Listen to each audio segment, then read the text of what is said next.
As a premier community in Hampton Roads, James City County strives to maintain a high quality of life for all citizens through sound fiscal management and legislative actions. In an ongoing effort to increase transparency, your Board of Supervisors holds public meetings to garner citizen input before making important decisions. Here is tonight's meeting agenda.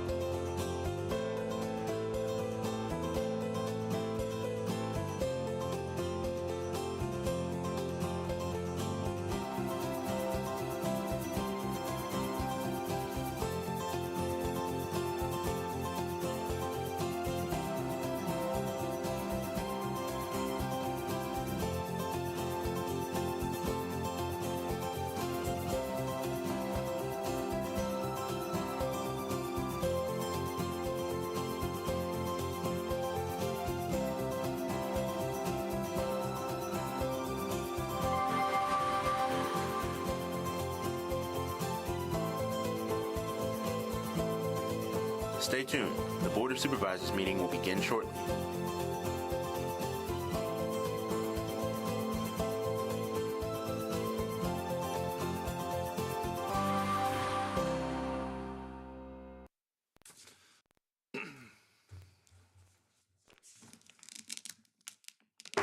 Call this meeting of the James City County Board of Supervisors regular meeting to order. Good evening. Mr. Stevens, if you'll call the roll. Yes, ma'am. Ms. Knoll? Present. Ms. Knoll represents the Stonehouse District. Mr. Hipple? Here. Mr. Hipple represents the Powhatan District. Mr. McGlennon? Here. Mr. McGlennon represents the Roberts District. Mr. Eisenhower? Here. Mr. Eisenhower represents the Jamestown District and is Vice Chair to the Board. Ms. Larson? Here. Ms. Larson represents the Berkeley District and is Chair to the Board. Sitting to my far left is Adam Kinsman, County Attorney. I'm Scott Stevens, County Administrator, and it's my pleasure to be Clerk to the Board. Thank you. I do need a motion to amend the agenda to add a presentation from ShenTel Glow Fiber and to add a closed session concerning a prospective business or industry. So moved. Thank you. Mr. Stevens? Ms. Knoll? Aye. Mr. Hipple? Aye. Mr. McGlennon? Aye. Mr. Eisenhower? Aye. Ms. Larson? Aye. Motion carries. I have one announcement this evening regarding the public hearing for the Monticello Avenue Shops. The applicant has requested a 1-month deferral to the October 8th meeting, but because the public hearing was advertised, we must open the public hearing and leave it open until the deferral date. Staff will not be doing a presentation tonight. If you wish to speak to this matter this evening, you are welcome to, but you will not be able to speak again at the deferral date. With that, we have a moment of silence followed by our Pledge of Allegiance. If we can stand for a moment of silence.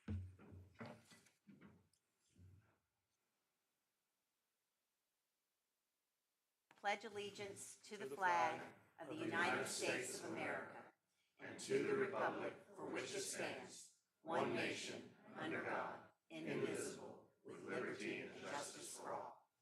Thank you.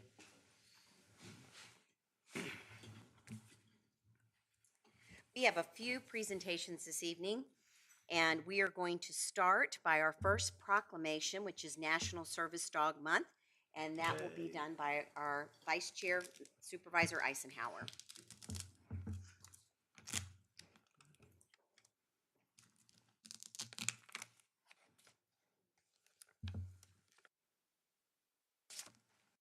Stand up here and sort of move this around a little bit to read this. If you would like to come up, and if you want to bring your friends, yes, right up behind here. This works. Oh, look at this. If these were my two, it would be a different story. Bring the important ones up. Okay. We have a proclamation, September 2024, as National Service Dog Month. Whereas we believe in the joyful, transformative power of the human canine bond and the inclusivity of all citizens, and whereas in the United States, 64 million adults and children have a disability, and only 16,000 service dogs from accredited training programs exist nationwide, and the need is growing. And whereas Canine Companions is a nonprofit organization that enhances the lives of people with disabilities by providing expertly trained service dogs and ongoing support to ensure quality partnerships. And whereas Canine Companions and their service dogs empower people with disabilities to lead life with greater independence by providing best-in-class training, ongoing follow-up services, and a deeply committed community of support. And whereas National Service Dog Month aims to educate our community about the benefits of service dogs and the laws protecting them. And whereas James City County continues to work toward becoming an inclusive community in which all citizens and their service dogs are embraced. Now therefore be it resolved that I, Chairman of the Board of Supervisors of James City County, do hereby proclaim September 2024 to be National Service Dog Month. And I encourage all citizens to celebrate task-trained service dogs and be respectful of the rights afforded to the adults, children, and veterans who lead more independent lives because of their assistance. In witness whereof, I hereunto set my hand and cause the seal of the County of James City, Virginia, to be affixed this 10th day of September 2024, and is signed by our Board Chair, Ruth M. Larson. And I think these are absolutely wonderful. Thank you very much. Thank you.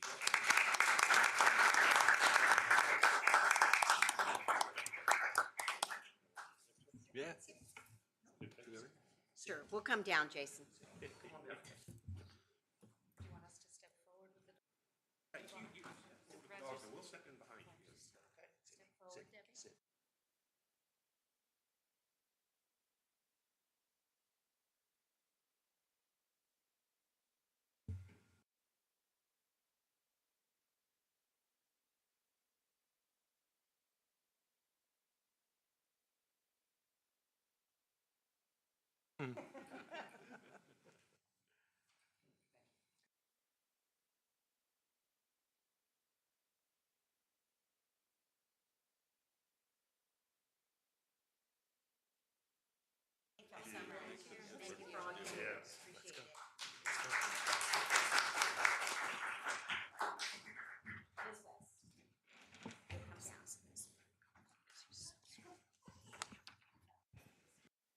A few weeks ago, I had the honor of attending a reception down in Newport News for this young woman, and to celebrate the fact that she was the first woman and the first African-American, I believe, to lead the United Way of Greater Peninsula.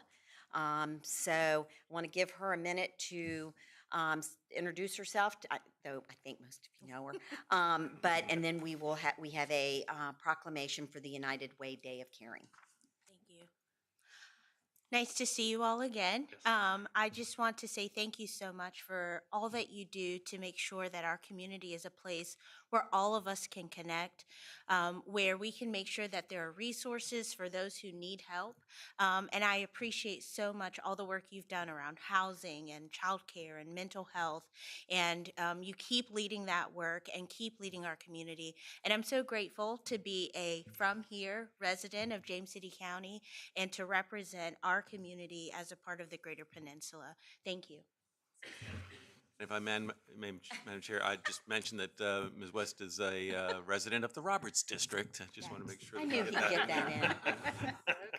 Yes, she had such wonderful things to say about our social services department and all that they do and all their work, and I really appreciate that. So, whereas the United Way of the Virginia Peninsula has demonstrated an unwavering commitment to improving the lives of our community members through its focus on education, health, and financial stability, and whereas the Day of Caring stands as our community's largest annual volunteering event, bringing together hundreds of dedicated individuals from across the Virginia Peninsula, and whereas this event serves as the official kickoff for United Way of the Virginia Peninsula's annual giving campaign, highlighting the importance of collective action in addressing local needs, and whereas the Day of Caring provides a unique opportunity for residents and workers in our community to gain a deeper understanding of the challenges faced by our neighbors and the vital work of local nonprofits and human service providers, and whereas in the previous years, 572 volunteers successfully completed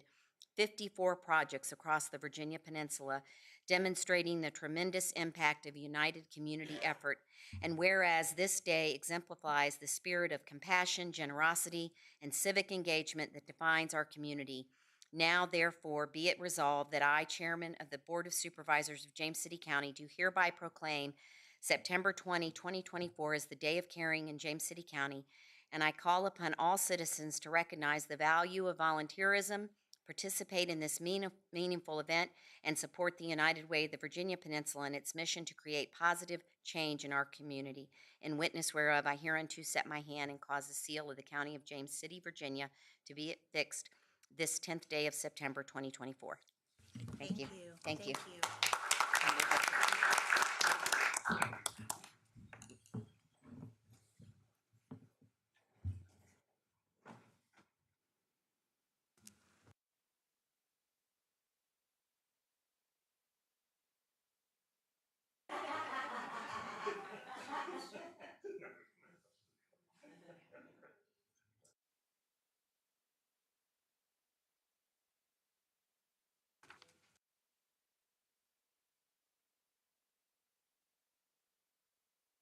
I'll just stay down here for a second and introduce our next person, which is Delegate Chad Green, here for a legislative update. It's kind of fitting that Chad is here on the same day as Ed Harris, our new CEO for Visit Williamsburg. Chad and I served together on the Visit Williamsburg for many years, and of course, he was our colleague over for the Board of Supervisors in York County. So thank you for being here. Appreciate it. Thank you, and thank you for wearing the right color tonight. You're welcome. Chairman Larson, Vice Chair Eisenhower, and I should say County Administrator, who was one of the most important jobs, Stevens. Very nice to be here along with the other Board of Supervisors. It's good to be back in local government. As Chairman Larson said, my name's Chad Green. Before I was elected in November to the House of Delegates, I served 8 years on the Board of Supervisors in York, and it's really refreshing to come back and see so many people here and see where the rubber meets the road, so to speak. I serve on 2 committees. I serve on the Education Committee and Privileges and Elections. We just had a Privileges and Elections subcommittee meeting last week with the Susan Beals, the Commissioner of Elections, and we were talking about what any type of pitfalls that might be coming up in this election. And the number one pitfall, and I tell you this, and to please tell your constituents, is the U.S. mail. If you have a ballot, hand it in. Don't count on the mail to deliver it. That is the number one problem, according to our Commissioner of Elections, of what potential election problems this time. If you live in the following precincts: Berkeley A, Roberts, A, B, and C, I'm your delegate. So anybody there, I just wanted to introduce myself and say, hey, I'm here. And I want to introduce one other person. There's Trevor Webb. He is my legislative aide. Trevor, if you could stand up. Let's talk about some of the bills that we worked on this year and some of the bills I passed. First of all, a few weeks back, y'all hopefully enjoyed the sales tax holiday for back-to-school items for kids and grandkids, maybe even some hurricane-prepared items. That was my bill. The Criminal Injuries Compensation Fund took away the statute of limitations if you were a victim of sexual assault as a minor, so people can make a claim on that fund for there's no statute of limitations. What we were finding that oftentimes people who were a victim of these crimes got through their 20s, got through their 30s, and later in life were having some issues, so they could come forward and make a claim on that fund. We also had one with a DMV bill that was, if you were cited with a DMV issue, they didn't have to tell you what the issue was. Say it was an issue where some of your 30-day plates had shown up on stolen vehicles. Well, you would get summoned to Richmond for administrative hearing, and the DMV would not tell you why you were being summoned up there and couldn't release any information. So we cleaned up that part of the code and made it more fair for the business owners who had to come up for these hearings. Some bills I carried specifically for James City County. Return to work for law enforcement. That got picked up by several other delegates, and that got continued to next year in the appropriations. So we'll keep our eye on that. We got an additional judge for the Ninth Circuit. So we got another, and this judge will be a true circuit rider, will be all the Ninth Circuit, Gloucester, will be York, James City. So that will be good. And one of the most popular bills that I took up was the trash bill and the termination of the notice that you have to give to your trash carrier. And we tried to get it down to a very reasonable 1 year instead of the 5 years, which I tell this story the next day in my office, a trash truck appeared on my desk. So that was quite interesting. But anyway, wanted to say the best way to contact me is via email. The email address is delcgreen@house.virginia.gov. Please send any request, meeting request, thoughts on legislation to my email address. We also have an office, a district office, which is located at 5758 George Washington Memorial Highway. It's kind of the central in the district. For some of you who know where Joe and Mima's is, we're 2 down from Joe and Mima's in the Grafton Shopping Center. Some of the things that are coming up, some big issues for us and for me, the preservation of Jamestown. We've got the tidal inundation. We need to make sure that Jamestown gets preserved. And of course, very fitting that tourism, this area relies on tourism, and we need to make sure that we are increasing tourism and doing all that we can to grow that industry. We need to do this by preserving beauty. And when I say that, promoting tourism, that we have an awful lot of natural beauty, and that can work into the tourism. They're not mutually exclusive, so we ought to keep that in mind as we look at tourism and increased activities. That's pretty much it. I look forward to serving everyone in the House of Delegates. And with that, see kind of a full house here today, so I'm not going to take up any more time. But I appreciate all that you do where the rubber meets the road, and it's good to be back here in local government tonight. So Thank you so much, and I'm sure we will be talking to you very soon about the upcoming legislative session, and also hope to bring Ed up as well. So. And I might remind you, this is what we call the short session. This is Right. our 45-day session. We are limited to the number of bills that we can carry. I've always got room for James City, but I might add that keep that in mind, that we do have a limit this year. So Will do. appreciate it. Thank Thanks. you. All right, with that, I'd like to introduce Ed Harris. Ed is our new CEO of the Williamsburg Tourism Council, Visit Williamsburg. Ed most recently was up in Lancaster, Pennsylvania, but has a background from Valley Forge, some brand marketing. I'm sure he's going to tell us a little bit about himself. But thank you very much for coming out, and take it away. Great, thank you. And thank you, Board of Supervisors, for having me tonight. I promise I won't take up too much time, but like Ruth said, I joined the organization at Visit Williamsburg on June 25th.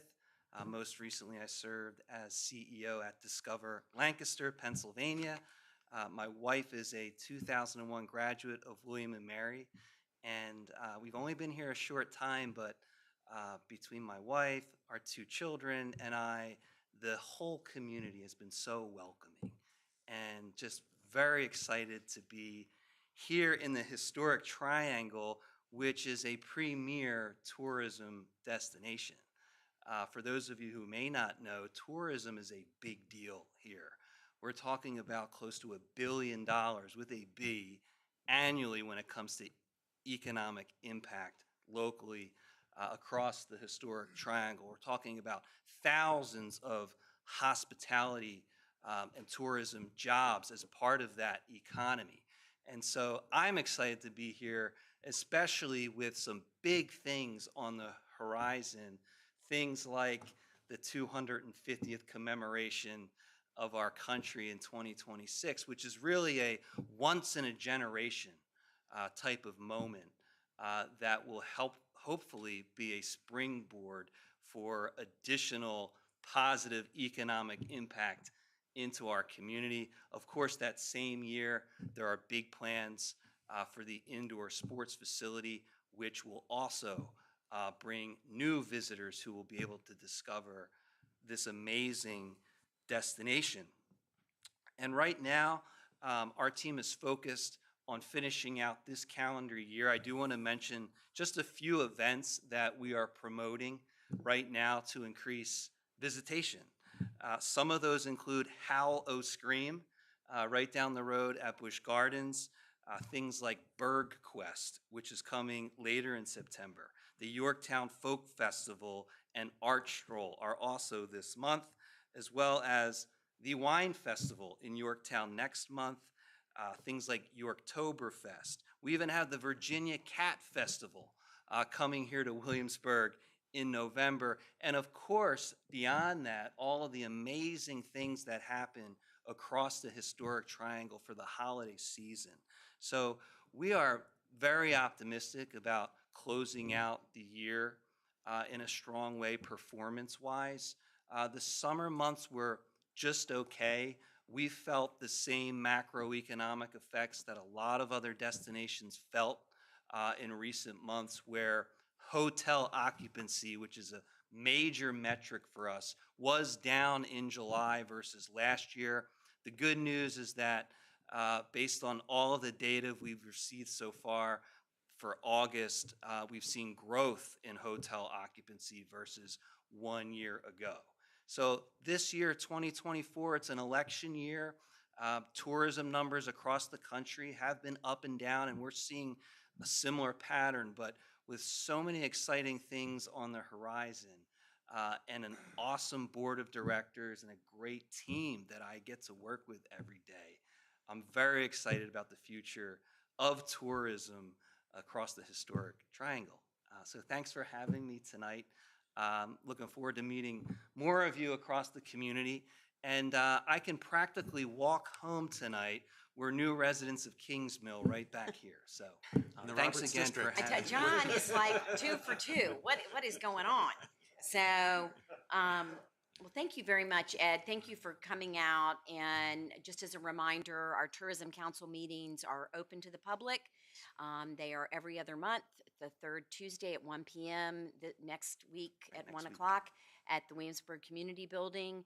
And they are public meetings, and our financial information and everything is public as well if anybody wants to ever look. So, but thank you, and I hope that you will come out in the future and provide updates to us about the economic impact of tourism and, at the end of the year, what it looked like, what's moving ahead for next year. So thank you very much. Thank you, everybody. That brings us to Chris Kyle, Vice President of Industry and Regulatory Affairs for Glow Fiber. Hi. Oh, there's a mouse. There it is. Thank you. Thank you for your time. My name is Chris Kyle. I'm here to update everyone on Glow Fiber. What is Glow Fiber?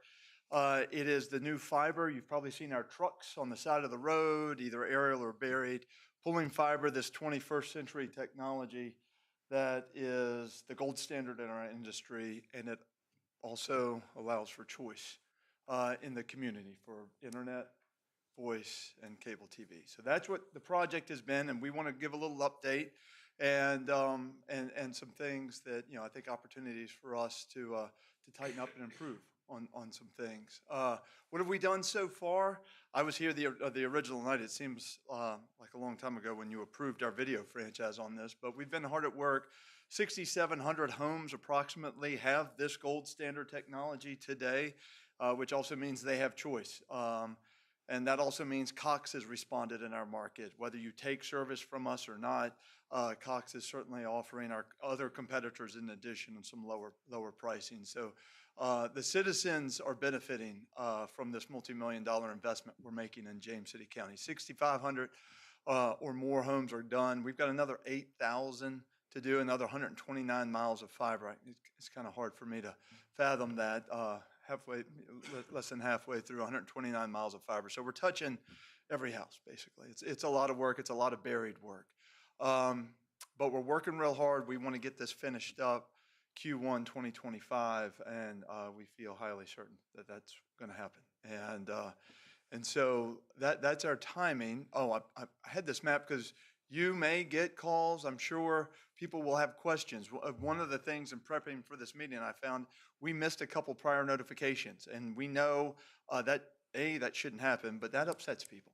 All right, and this is not a perfect world that we're in. Anytime you build something new, it does cause some questions and things like that. But these yellow areas right now are where you can certainly expect to get calls from people. We're going to move in. We do a regular update with county leadership, and we're showing the next neighborhoods that would come up on this 8,000 home radar screening.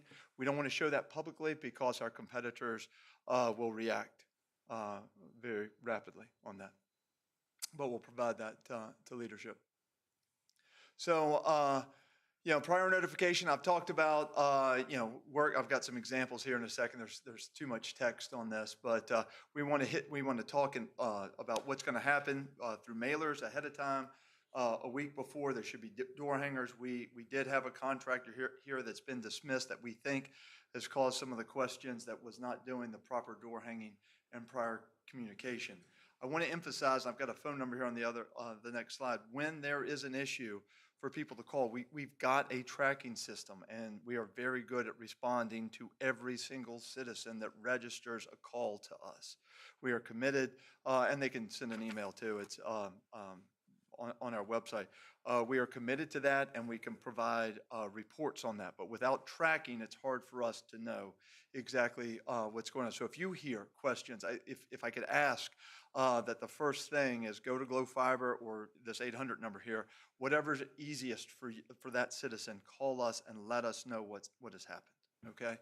And we will respond. So we have had a contractor that I discussed that has been removed from this project, and we do training all the time, and we have some fairly high standards on this, because if we don't do this right on the front end, it's certainly going to hurt us on the back end with citizens wanting to take our service.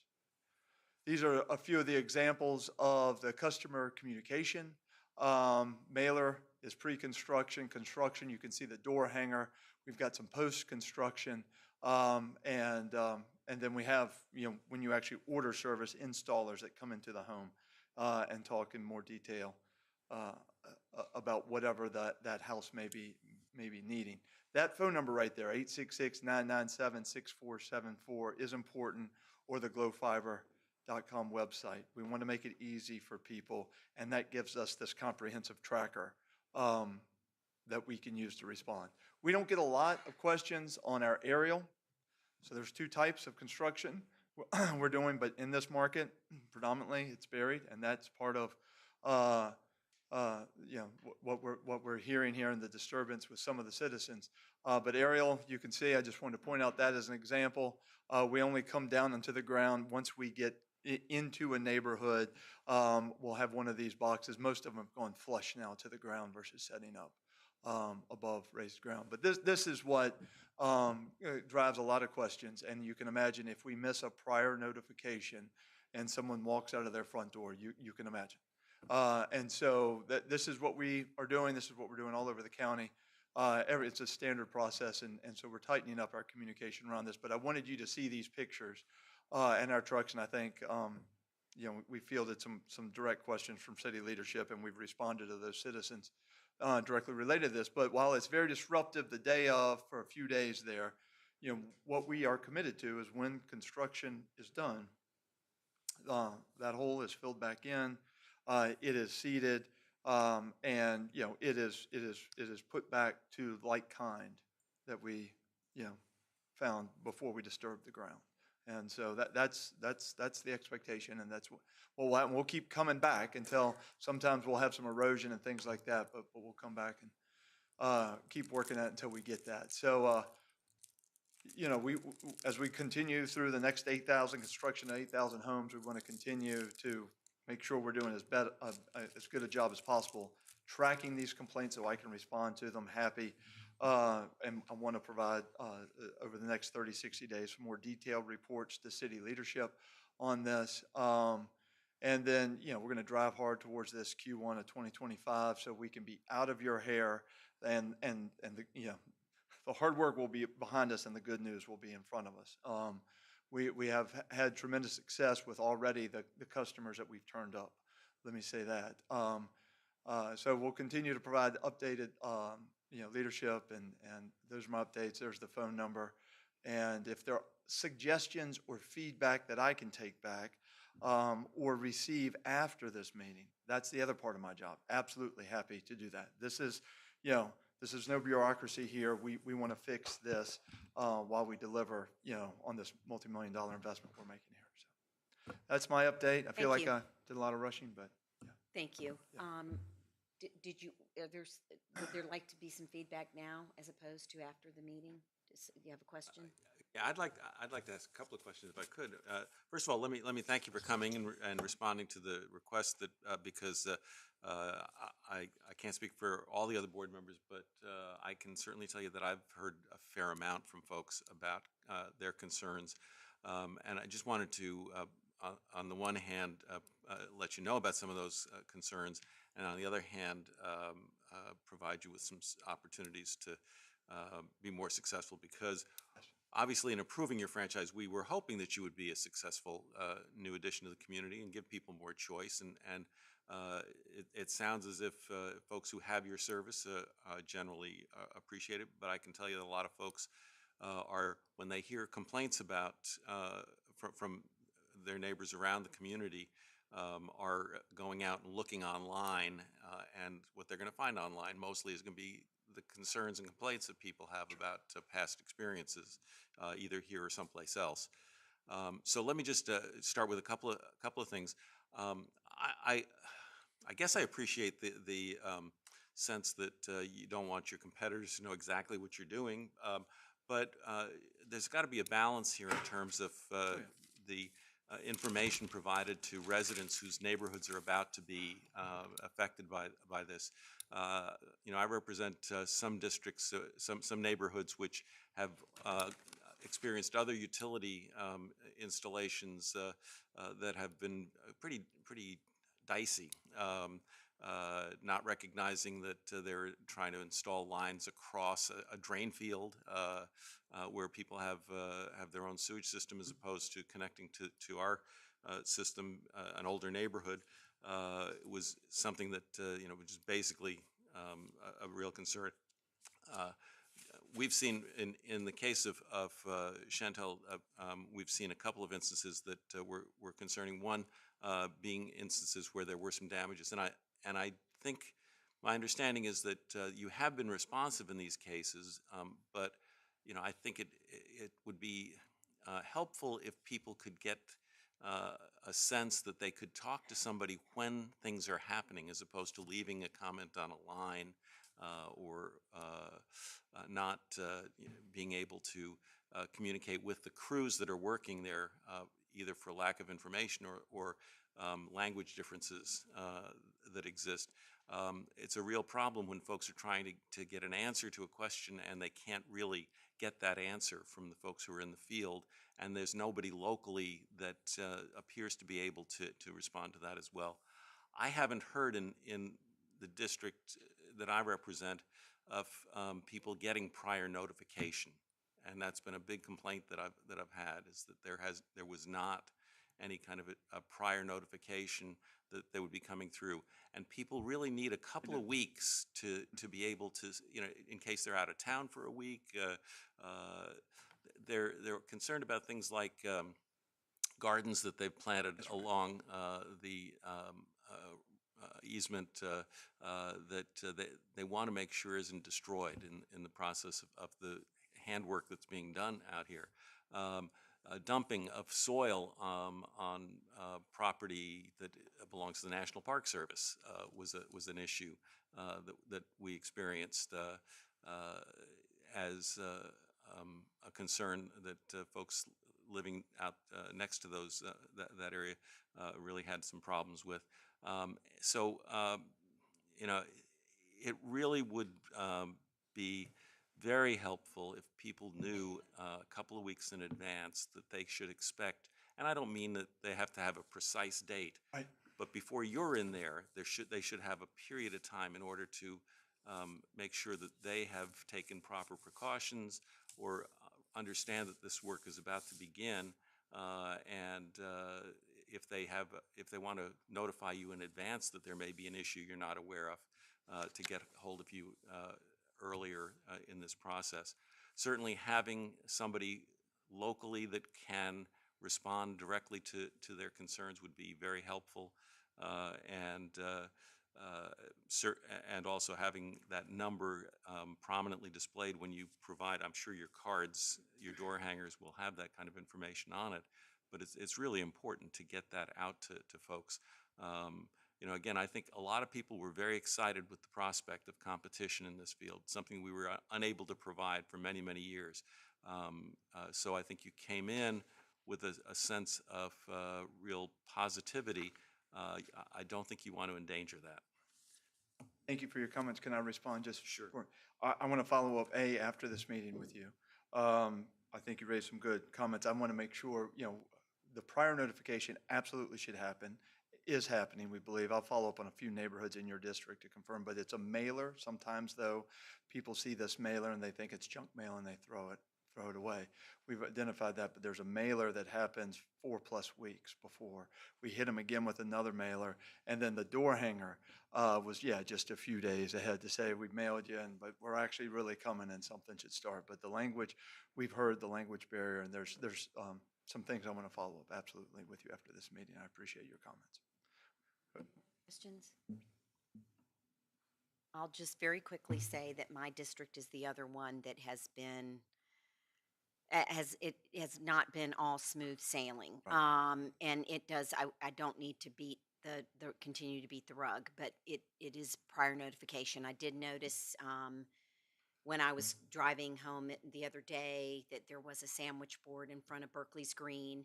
That, to me, is one of the best forms of communication. They're $149. I had to buy one for my campaign last year. I mean, I would hope that your contractor would purchase that, because I think if you put those at entrances and you give people, because I had somebody that was very, very upset. Somebody was in their yard and they said, I don't watch your meetings. I don't get the newspaper. Well, okay, there's only so many ways that we can, but I do think a sandwich board that as people are coming and going does make a big difference.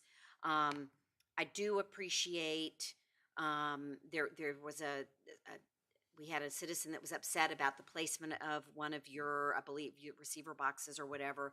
You all worked to get that moved. And so I appreciate that type of responsiveness. But, full disclosure, my neighborhood, we're going to have a choice. We're going to have a choice. I said, you're going to have a choice, but it is not going to be without pain. Because there have been, things happen. One question I had, because I know there's been utility lines that have been cut, and it's my understanding that some of it has been mismarking. So how closely are your contractors working with Miss Utility when there is a mismark and a gas line gets cut, and that, or a cable, and that cuts off these people's, their gas, their cable? Are you communicating with Miss Utility to say you mismarked this? Absolutely. I think there's still room for improvement on that, but we work all work stops. That goes to the top of the list, and we have had a couple. Everything is buried, and there's some crowded rights of way here. Sometimes, it's a mismark. Sometimes it's at our fault because of a contractor. So your question is about when there is one. We absolutely report to 811. There's a state reg on that one. But is it to improve the marking, to improve the mapping? Is that where you're Well, going? that's important too, Yeah. for the next people that come along. Yes. So just just as much as communication as can happen, That's I think right. is better. And the So- sandwich boards came out of this idea that we're mailing people stuff. We had the mailers up to 5 or 6 before we would come, and we just found through people were all throwing them away in the trash. And there is already an effort underway, and I'll take that. Especially let me find out, and let me follow up with you after this, how many, but the sandwich boards are very, very effective. Great, thank you. Now, one thing in my district, We haven't had any difficulties on it. Y'all aren't getting up there yet in the upper end too far. But we would love, I've got people in my district that have no cable, period. No way of getting the cable. And they can't get that far out. So we'd love for you to come to the upper end of the county and dig our fields up a little bit. There's that. Just 2 cents for the upper end, yes. You say that now. Wait till the phone Well, calls. Trust me. Yeah, dog fences, this is imperfect, but dog fences, irrigate, we fix them, but we damage them. Those are not even able to be marked appropriately. People will put flags. We have a process for that. Just so we say, please, before we come through, mark these things. But those are some other examples. I'm just saying that if we damage something, we're going to fix it here. And if you go online, if I can give you references, I mean, we have a long litany of other municipalities. We're not perfect, but we fix it. Right, thank you. First Thank of you. all, thank you for coming out this evening. Yeah, absolutely. And I hope that the communication between you all and county leadership continues, and then they can update the board. And I mean, so far, poor Patrick paid because I'm just, hey, but he's been great about getting back to us, and but we're giving him a lot of work, and I'd like to see that That's right. slow down because he has a very important job, and I don't want Glow Fiber to be his number one That's right. priority. That's So, right. but thank you for coming out. I appreciate it. Thank you all. Brings us to public comment. Thank you so much. Our first speaker this evening is Chris Henderson.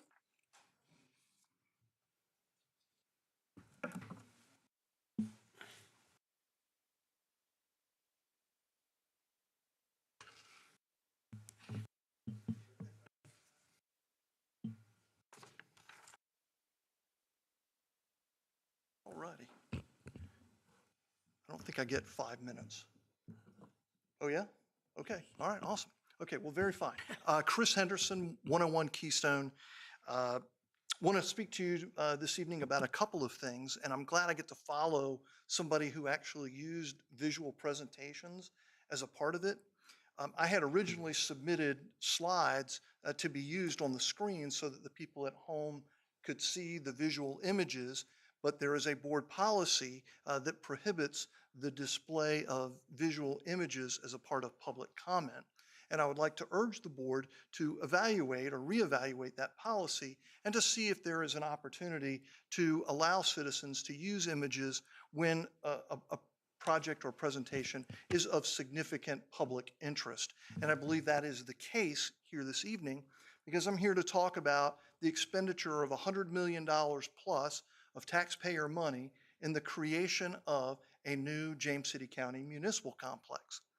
And I had the opportunity to attend the meeting that was held at Legacy Hall a couple of weeks ago, where you received an update from the architect and the contractor with respect to their thoughts and planning with regard to the new municipal complex.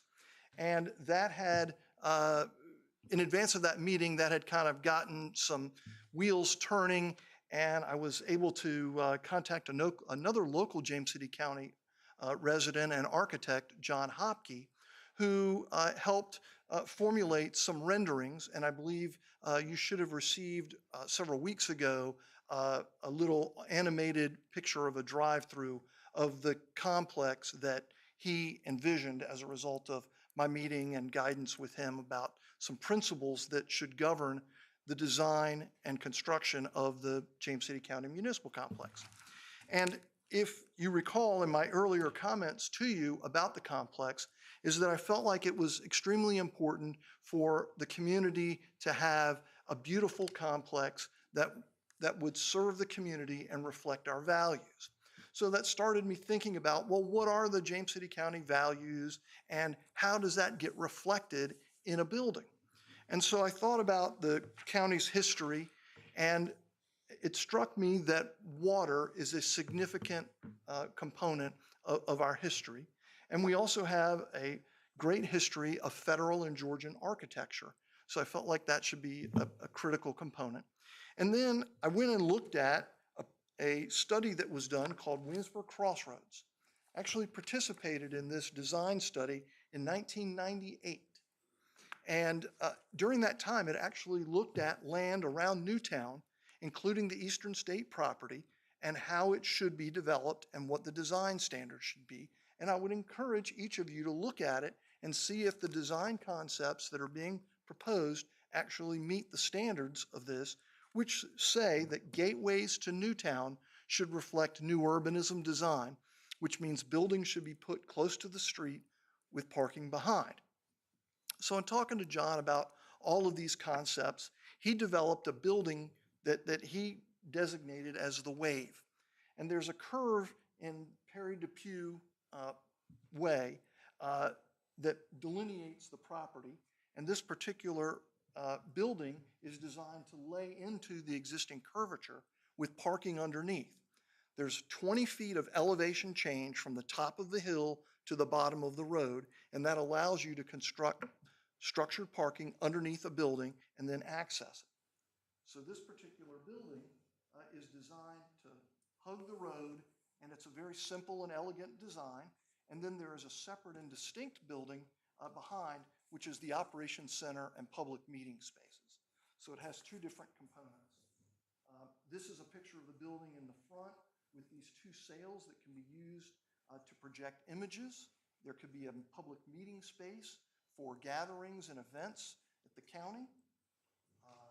This is another area for a passive park, again, to provide opportunities for placemaking and event holding, because I think the building should be multi-purpose in that regard. Here are the two sails that represent the navigational history of the community, the blue glass for the water, and the colonnades for the federal and Georgian architecture. It is a warm, welcoming design that I think is reflective of the community values, and I would encourage you to think hard about how that building reflects our community values. Thank you. Our next speaker, Peg Borman.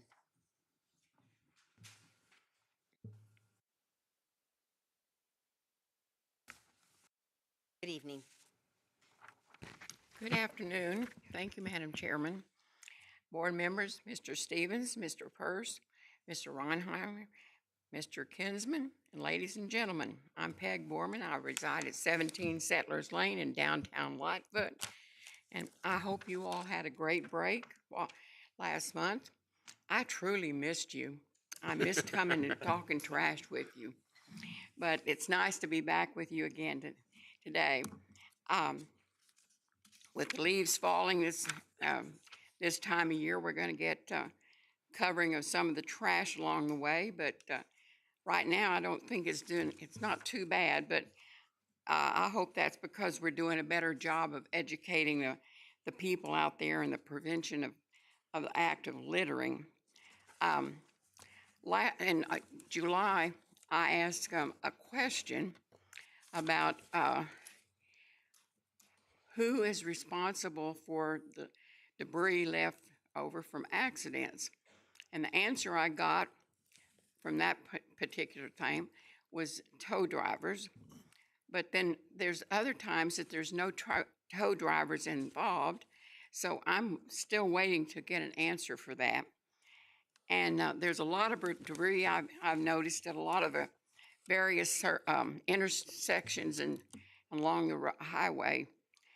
And it's going to gradually wash and get into the drains and into the watersheds.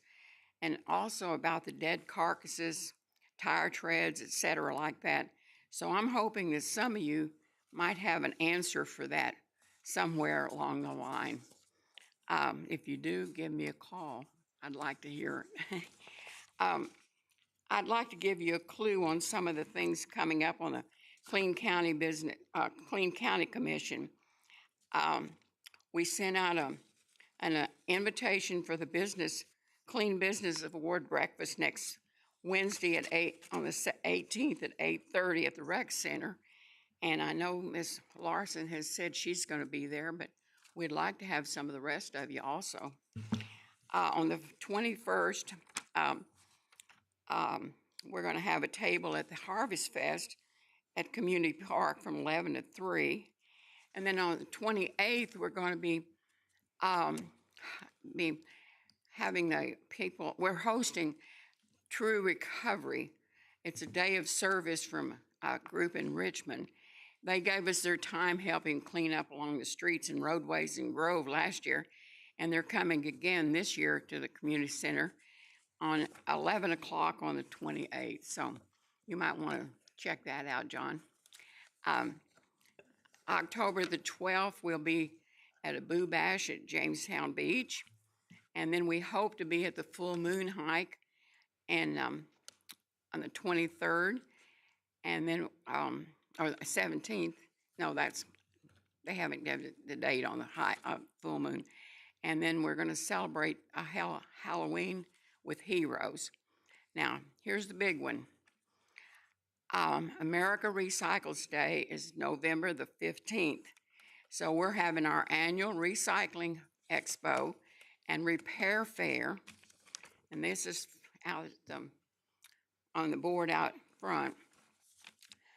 And we'd like to have you all come and join us. Bring something out if you want to have it repaired, or if you want to bring something shredded or plastic bags. We'll have somebody checking those in. Anyway, there's a lot of things that's going to be available that day. So donate shoes or clothing, so forth and so on. Anything to keep it out of the landfill. And then we got the Good Neighbor Grant going on. The application is good. It's due on the 16th is the deadline. So thank you for your time, and I hope to see you at some of these events. Thank you so much. Scott Parkinson?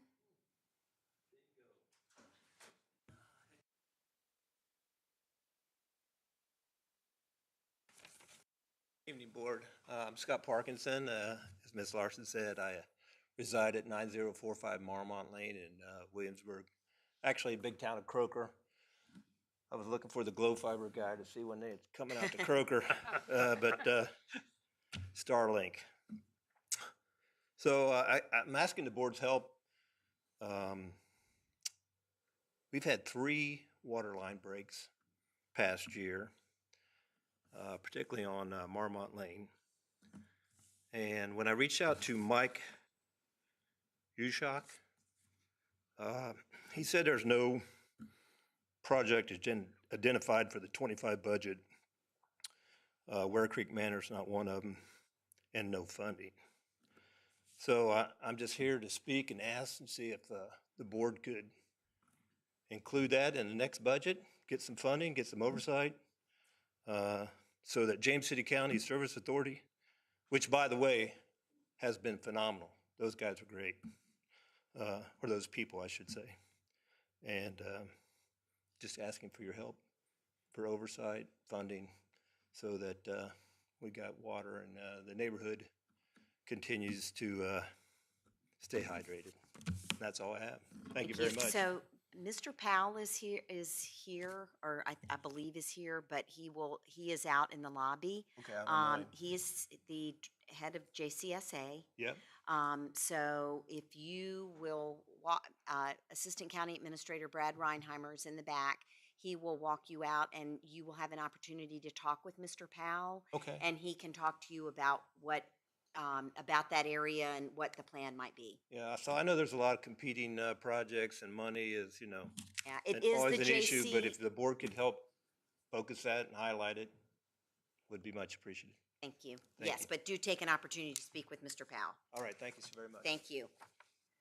All right, that brings us to tonight's consent calendar. It consists of the following items: appropriation of funds to the transportation match account, $356,135; a grant award, $1,500,000, Department of Historic Resources Preservation, Virginia Flooding Mitigation and Historic Jamestown; 3, automated speed enforcement agreement with Blue Line Solutions, LLC. Does anyone wish to pull an item? Motion for approval? Thank you. Mr. Stevens? Ms. Knoll? Aye. Mr. Hippel? Aye. Mr. McGlinnan? Mr. Eisenhower? Ms. Larson?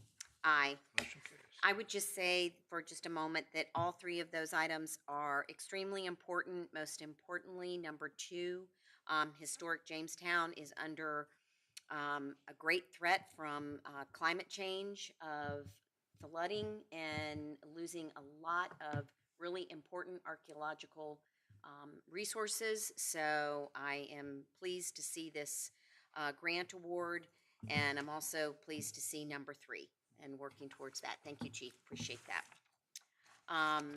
That brings us to our public hearings. Our Planning Commission representative this evening is Jay Everson. Our first one is Z23-0001, SUP 230031, Monticello Avenue Shops. The applicant has requested a 1-month deferral till the October 8th, 2024 meeting.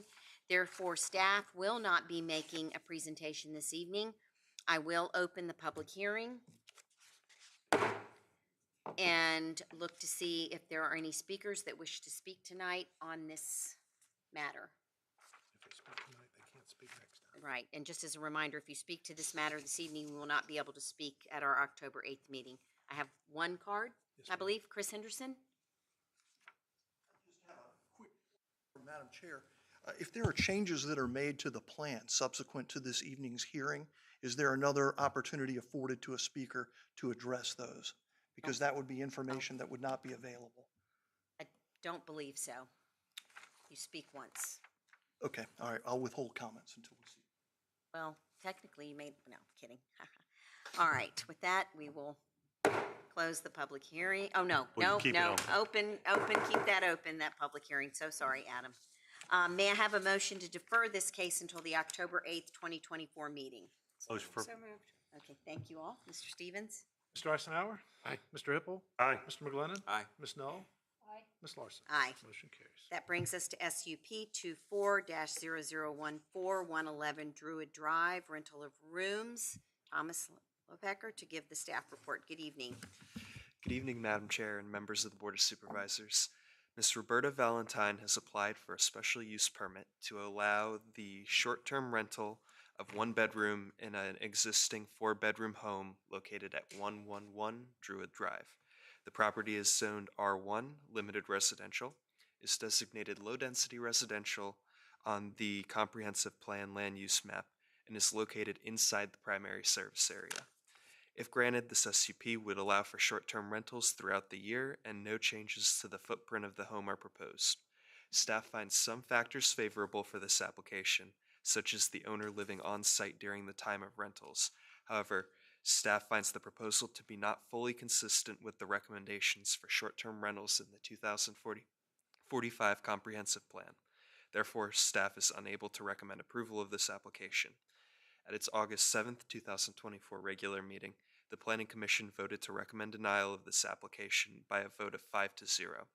Should the Board of Supervisors approve this application, staff have included proposed conditions for consideration, and I'd be happy to answer any questions you have for staff at this time.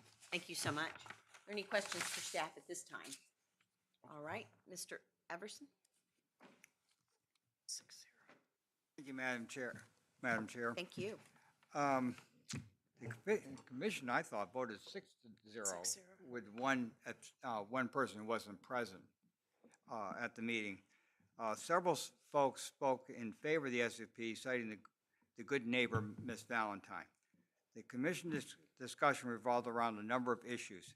Number one being the parking requirement and its pragmatic availability while still having the property appear to be residential.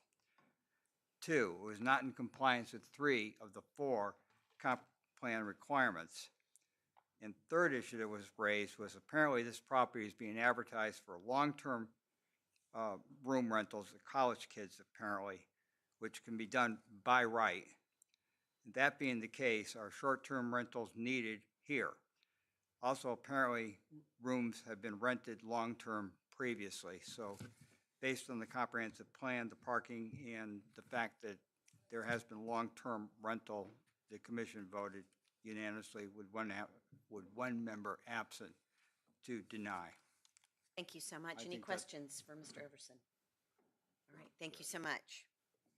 With that, I will open the public hearing. Are there any speaker cards? Okay. We'll close the public hearing and look to the board for a motion.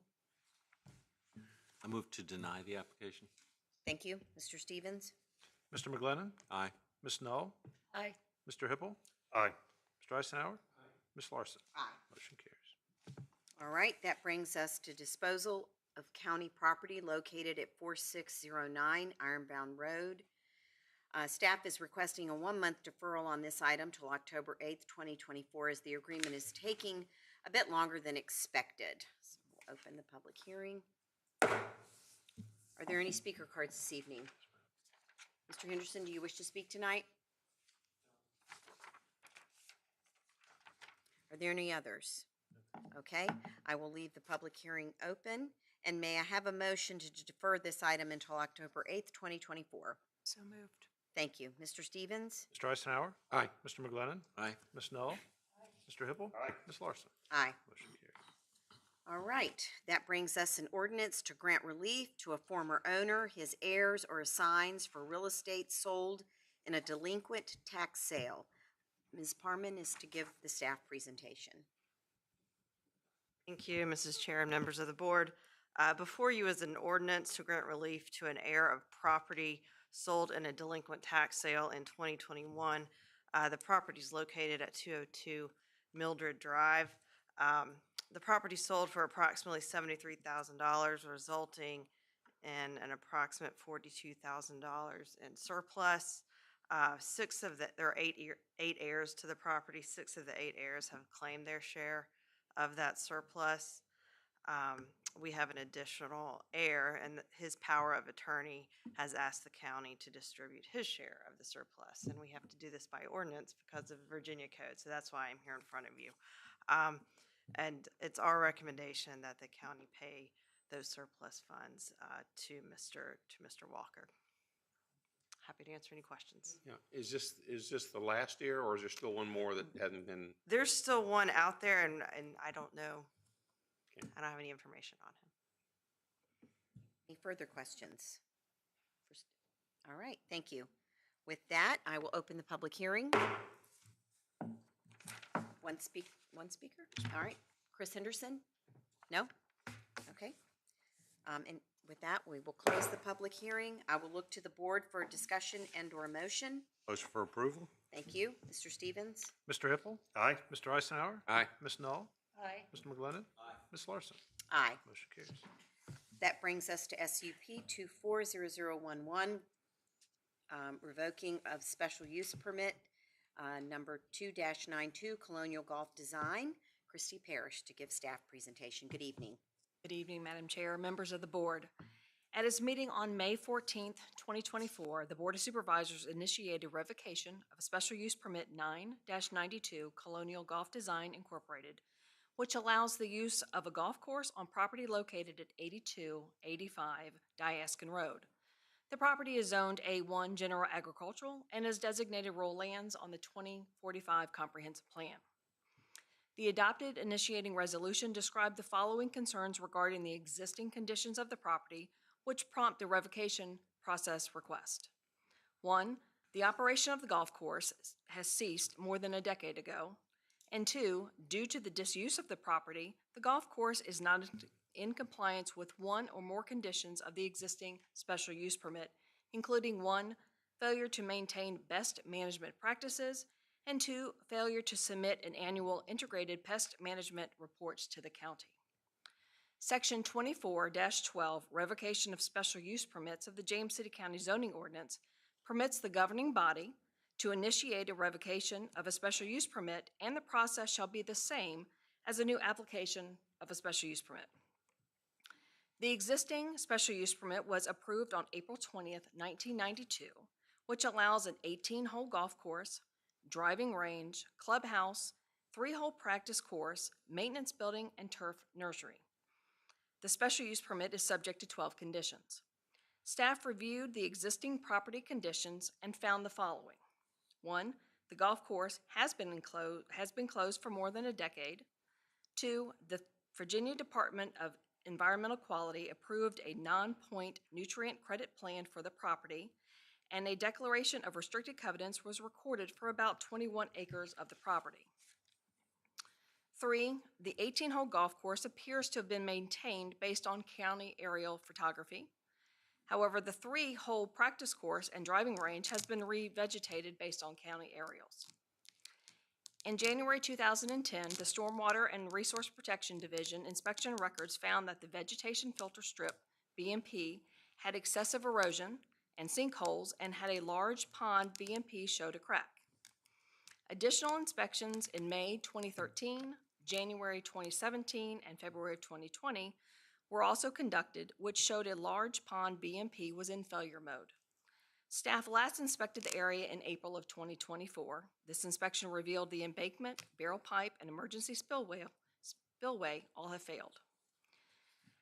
And finally, in accordance with MAP T-2, Future Roadway Congested Levels, which was prepared during the 2045 Comprehensive Plan Update, Ford Road and Diaskin Road are projected to have low levels of congestion through 2045. In accordance with Section 2412, Revocation of the Special Use Permit, staff evaluated the property in accordance with 5 criteria listed within the ordinance.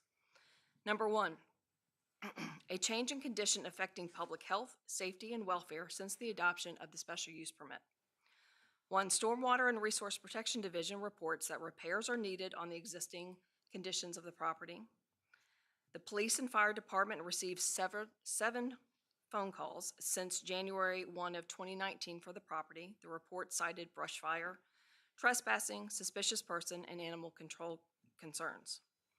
The Virginia Department of Transportation, known as VDOT, reported that due to VDOT regulatory changes since 1992, an updated traffic analysis should be performed if the property was to be used as a golf course. And however, an updated traffic analysis would not be required under the existing special use permit. Approximately 360 new dwellings have been constructed within the 2-mile radius of the property since 1993. Approximately 100 of those dwellings were constructed in the last 10 years. The 2045 Comprehensive Plan has strengthened its emphasis on the protection of Forge Road, which is one of the 2 main roads traveled to access the property. Number 2, repeated violations of this chapter, including any condition attached to the special use permit by the owner of the use. The property is subject to 12 SUP conditions, as stated before. Staff has identified 2 non-compliant conditions. 1, or condition number 2 of the special use permit, best management practices shall be provided to control the rate and improve the quality of stormwater runoff. Staff is of the opinion that there has been no substantive efforts to repair the BMP for the past 14 years or longer. Deteriorating conditions prevent the BMP from effectively controlling and maintaining the rate of quality of stormwater runoff as designed when approved. The situation creates a violation of the special use permit. Condition number 3, as part of the operation and maintenance plan, copies of integrated pest management records are to be submitted annually to the county. Staff did not find any annual application records as required in the condition of the special use permit. However, it is important to note that the zoning administrator has not issued a notice violation. Should the golf course reopen, it would be imperative that these violations be resolved. Number 3 of the criteria, fraudulent, false, or misleading information supplied by the applicant or his agent for the special use permit.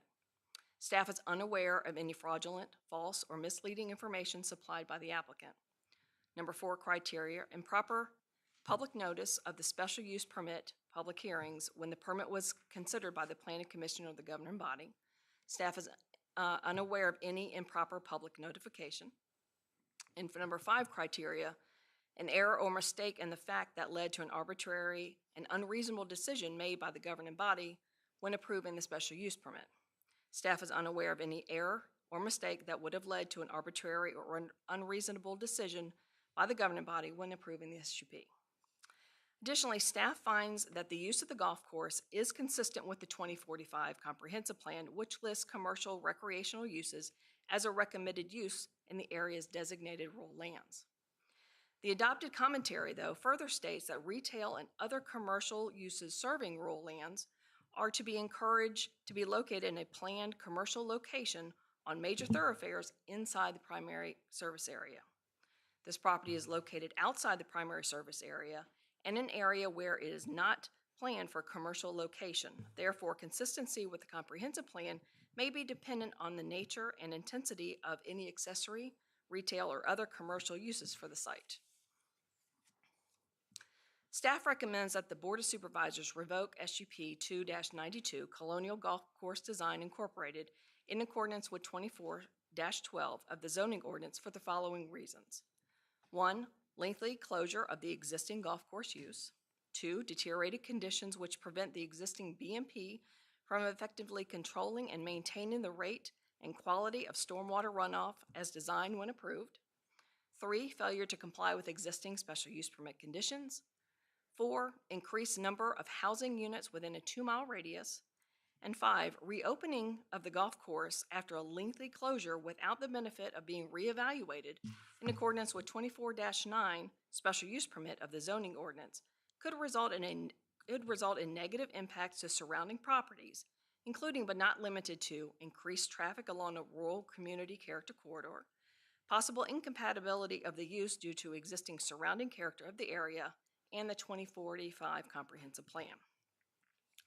Prior to the Planning Commission meeting, I did speak with the owner's representatives, and they indicated that they do not object to the revocation of the special use permit of the golf course as for a different use of the properties being planned. The Planning Commission held a public meeting on this matter on July 2nd, 2024, and recommended revoking the special use permit by a vote of 7-0. Finally, a letter from the Friends of Forage Road of Toano supporting the revocation has been provided in your packet materials. This concludes my report, and I'll be happy to answer any questions you may have. Sorry it was so long. Thank but you. I It was wanted to make it excellent. thorough. Thank you so much. Are there questions? Okay, thank you for that wonderful report. Mr. Everson.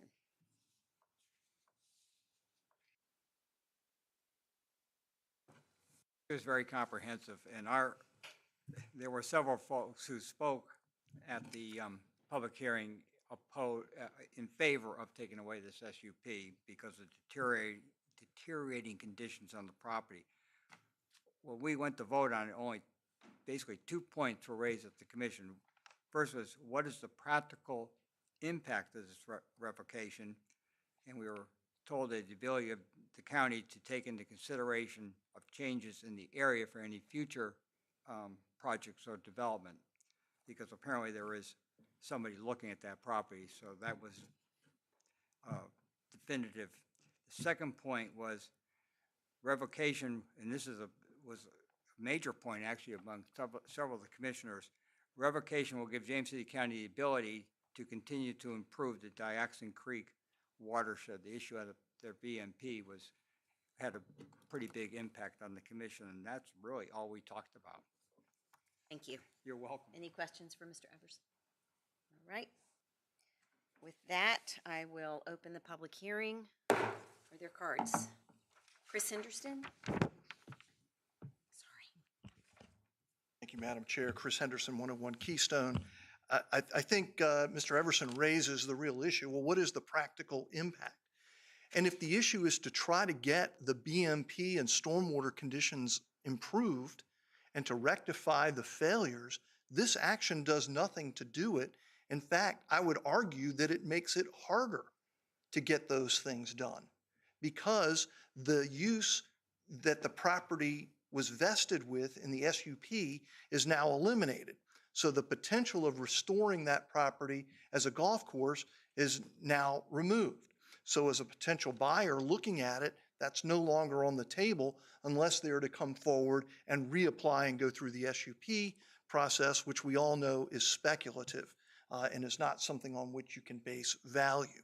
So the fact that the property owner is not here would suggest that they do have other intended uses, but from the county's perspective, the removal of the SUP dilutes the value of the property, which changes its market value and its assessed value and reduces the amount of taxes that it generates. So by removing the SUP, you reduce its value and thus the income to the county, which I feel as a taxpayer is counterproductive. and it does nothing to address the deficiencies of the pest form filing and the non-compliance with regard to stormwater. Thank you. Thank you. Any other speakers?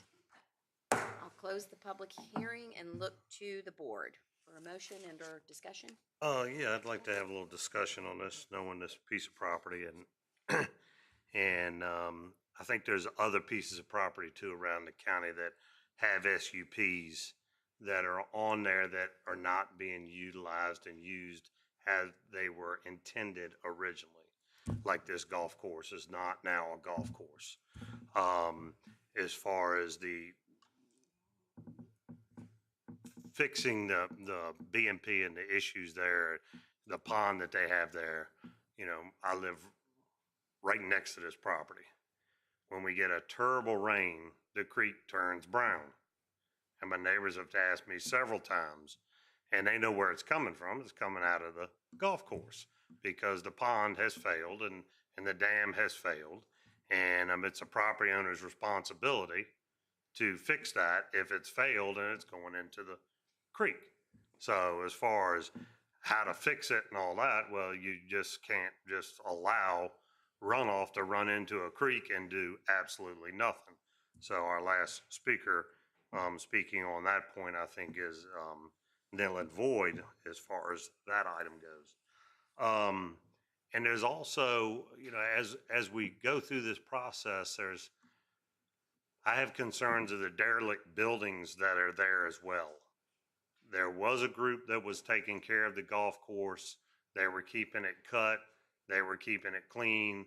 They were keeping things away from the buildings and that sort of thing. And of course, the buildings were failing. They weren't being taken care of. And, you know, now what we're seeing in my neighborhood, which abuts to this property, is rats and feral cats and all that are taking over these derelict buildings. And so now that's become, and one was on the road before I came to this meeting, one of the feral cats was over there. Well, you know, I'm not picking on the cats, but, you know, and they need a place to stay and everything else. But, you know, it won't take long for those cats to develop a pretty good little following over there with all those buildings and all the areas that roofs have holes in them. The glass is broken out of the windows. The buildings have got stuff growing all around them. And the pond that is the BMP that we're talking about is failing miserably. I mean, you can see the pipe on the back of it when you could go over to that property, that you could see the back of that pipe that is just, it's 20 feet in the air now where the dam used to be. And it's just a matter of which rain comes when that does fail. One thing good, there's no houses down below that's going to affect, but it's going to affect the creek and all that property down below, which is my property, and I don't see any need of mine or my neighbors, and they've all talked to me about this, mine or my neighbors being affected because some other piece of property isn't being taken care of. And then when it does fail, and all the money that, talk about money spent by James City County, the money we spend in repairing all these stream beds and everything else, and we've got one that's in pretty good shape, but we've got a potential of losing that one and getting a failing grade on that next. And that is just something that, you know, we're going to have to look at, and I'm going to ask staff not only to look into the buildings and the derelict buildings that are over there, but also that BMP and what's going on with that BMP. And, you know, and I don't know what we need to do in order to rectify this, but I know we can rectify it. So, and I'll be voting in favor of pulling this SUP off that property, so that if anybody else does come up and want to utilize that property in something else, it gives staff time enough to look at it and determine if it fits within the area that we have, and if it fits within the neighborhood, and if it fits in with all the things that we're expecting today with someone coming into our community. Thank you. And I'll make a motion when you're ready for it. All right, any other? All right, if Would you like to make your motion? Motion for approval? Thank you. Mr. Stevens? Mr. Eisenhower? Aye. Mr. McGlinnan? Aye. Mr. Hippel? Aye. Ms. Knoll? Ms. Larson? Aye. Motion carries. Thank you. All right, number 6, an ordinance to amend and reordain Chapter 4 Building Regulations of the Code of James City County, Virginia. 7, an ordinance to amend and reordain Chapter 10 Garbage and Refuse of the Code of James City County, Virginia. 8, an ordinance to amend and reordain Chapter 23 Chesapeake Bay Preservation of the Code of James City County. Adam Kinsman is going to give the staff report for the 3 ordinances. Thank you, Madam Chair, members of the board. We have proposed changes to 3 sections of the county code tonight, all of which are housekeeping in nature and 2 of which are just following the lead of the General Assembly. The proposed change to our building code regulations are in section 4-37 of the county code. Again, they mirror changes made by the General Assembly at their most recent session to include a clarification that violations may be assessed against firms or corporations and not just people.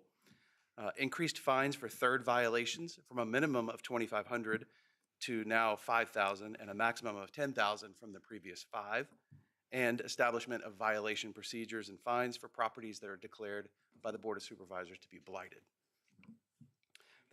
The proposed change to our garbage and refuse ordinance in section 10-7, they also mirror changes made by the General Assembly, and that includes an increase in the maximum fine from a total of $3,000 over a 12-month period to $6,000 for properties zoned or used for commercial or industrial purposes. And then finally, there's a proposed change to our Chesapeake Bay preservation regulations in section 2314, which eliminates the unnecessary requirement for our Chesapeake Bay Board to provide an applicant with written findings and rationale for any decision not to grant an exception. Such a requirement is not found in the Virginia Code and creates confusion and unnecessary work for staff. I recommend that the board vote to adopt each of these 3 ordinances, and I'm happy to answer questions about any or all of them. Thank you. Questions for Mr. Kinsman? Adam, these are basically housekeeping items in order to keep up with what we need to. They are. The first 2 are just following the lead of the General Assembly, and then the third is something that we've had that's unnecessary in our code and has really created confusion. So while we were here, thought we'd take the opportunity to fix it. Clean it up. Thank you, sir. Great, thank you. Thank you very much. Thank you. All right, I'm going to open the public hearing on Chapter 4. Are there any speaker cards?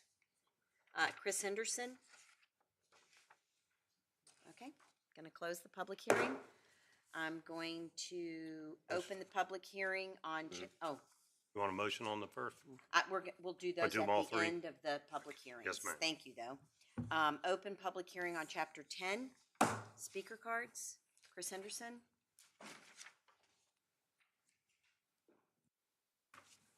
Does this particular ordinance change impact the ability of the county to enter into a county-wide garbage collection?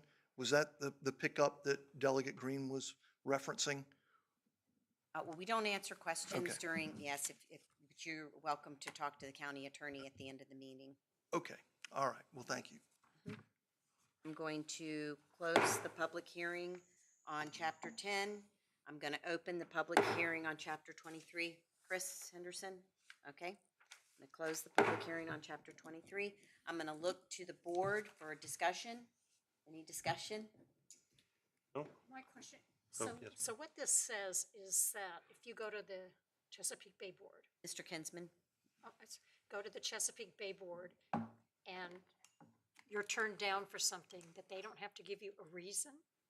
No, Supervisor Null, the code requirement says that after the meeting, then staff has to compile a list of reasons and send it to the applicant. And where that was creating confusion is it's pretty clear in Virginia law that when any board, including the Ches Bay Board or this board, makes its decision, it's assumed that this board read all the materials, heard everything that was stated at the meeting, and then anything that they spoke at the meeting is all incorporated into that your final decision, which if it were a denial, would then require, oddly, staff to try to figure out what it is that you made your decision on, put it in writing, and then send it to the applicant. And so we've just sort of had a difficult time doing that. All of those materials are available almost instantly on the county's website. So an applicant who's there is going to hear, 1, from the board as to why it was turned down, and then 2, from a legal aspect, we get to include everything that you considered in that evening, even if you didn't state it. Yes, ma'am. All right. May I have a motion on the ordinance for Chapter 4? Motion? Mr. Stevens? Mr. Hippel. Aye. Ms. Null. Aye. Mr. McGlinnan. Mr. Eisenhower. Ms. Larson. Aye. Motion carries. May I have a motion on the ordinance for Chapter 10? So moved. Thank you. Mr. McGlinnan. Aye. Mr. Eisenhower. Aye. Ms. Null. Mr. Hippel. Ms. Larson. Aye. May I have a motion on the ordinance for Chapter 23? So moved. Thank you. Ms. Null. Aye. Mr. McGlinnan. Aye. Mr. Eisenhower. Mr. Hippel. Aye. Ms. Larson. Aye. Motion carries. Thank you. That brings us to board considerations. Are there any considerations this evening? Board requests and directives? Ms. Knoll? Yes, I have a couple of things. One, the first thing, a local entrepreneur, Miss Ellen Gaida, who owns Williamsburg Realty, was just appointed by Governor Youngkin to serve on the Virginia Port Authority. So I think that's really a great thing for one of our residents to be on. And there's 12 people on the commission. So now she's Commissioner Ellen Gaida Smith, or Smith Gaida.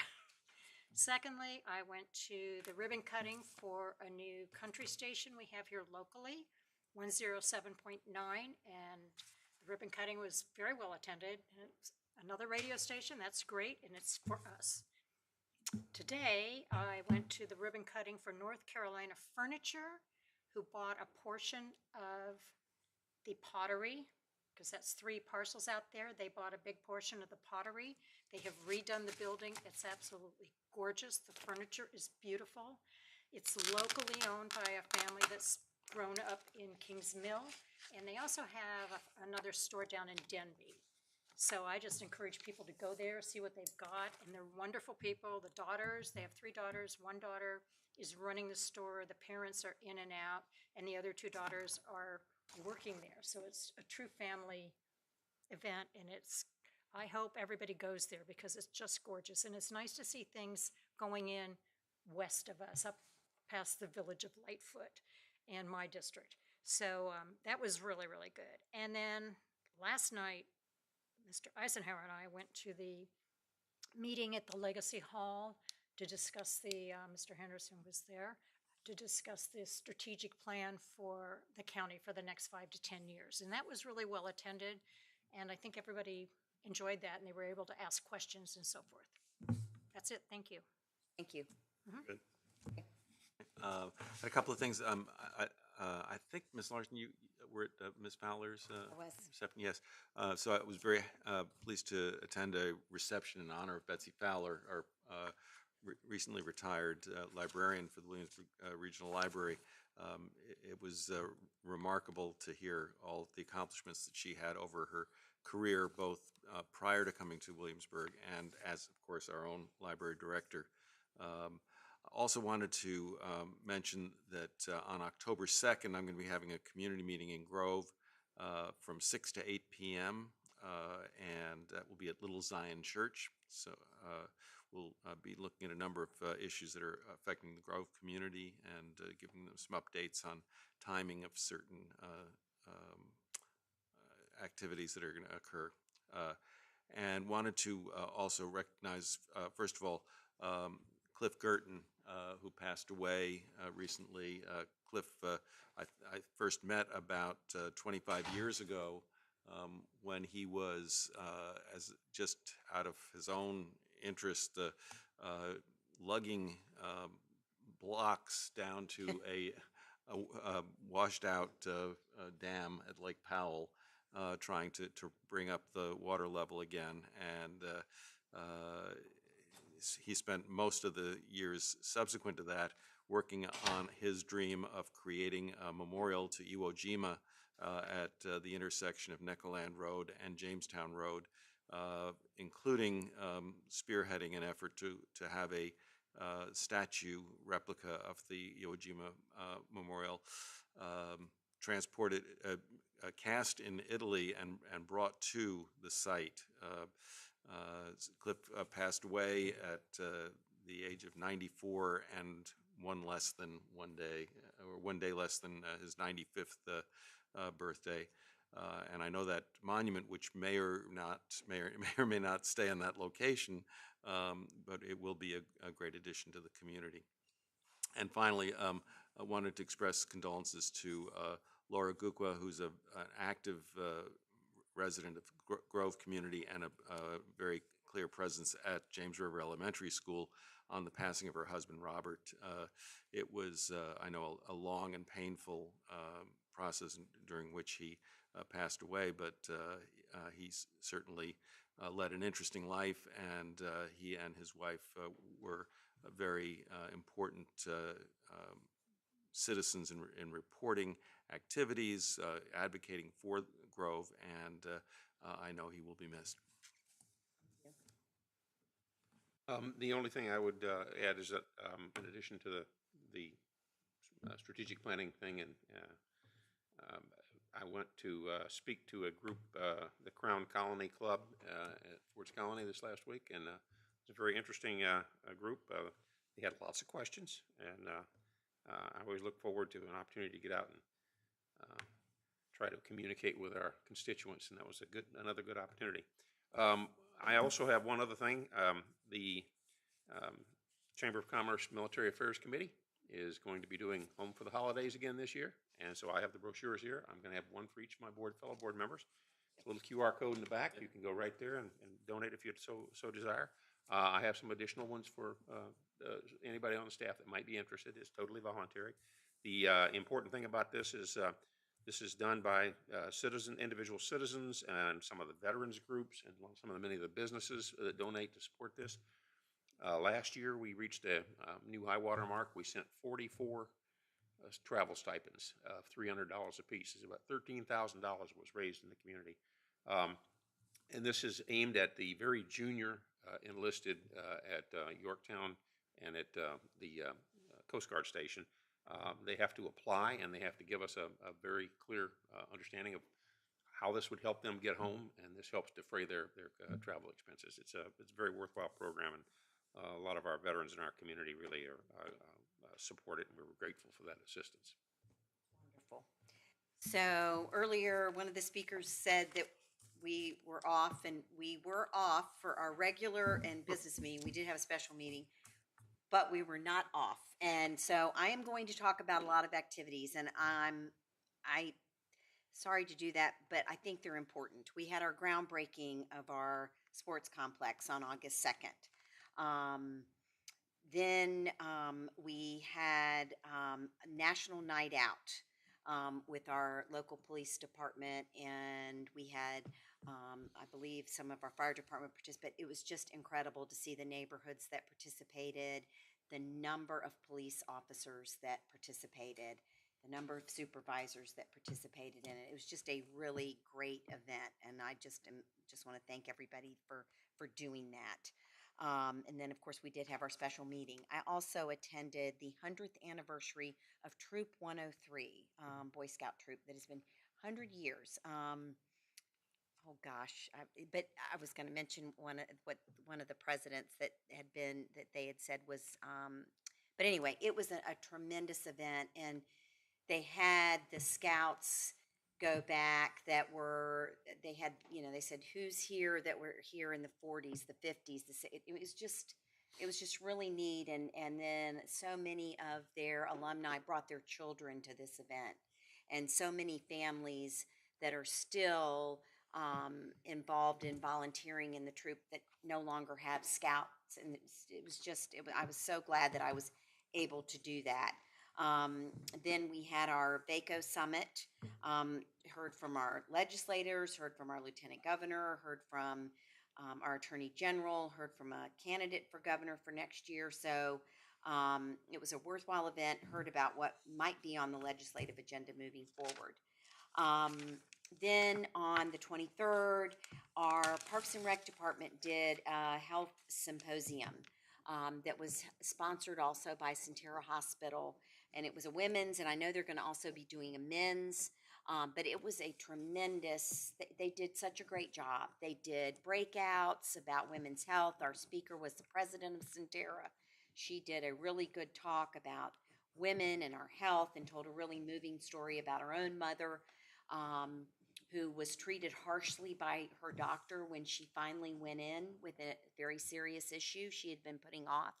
And because the doctor was so harsh to her, she didn't go back, and she died very painful death.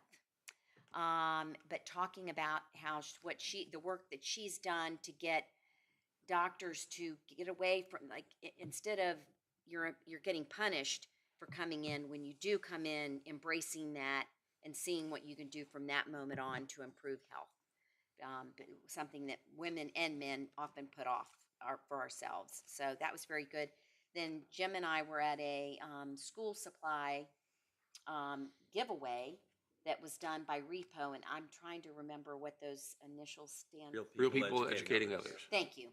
They did an excellent event at Lafayette High School. They had school supplies, haircuts, child ID. So many of our police officers participated in that. We had our school resource officers that were going to be there. I think Corey's gave free food. They had vendors. It was really something else. And then we had our event with Miss Fowler, and on that same day I got to speak to the Capitol Club, a group of retired citizens that live in the area, and that was great as well. But one last plug for the Colonial Canine Classic, which is going on at Jamestown Beach Event Park this weekend. Dog diving, there'll be food truck vendors.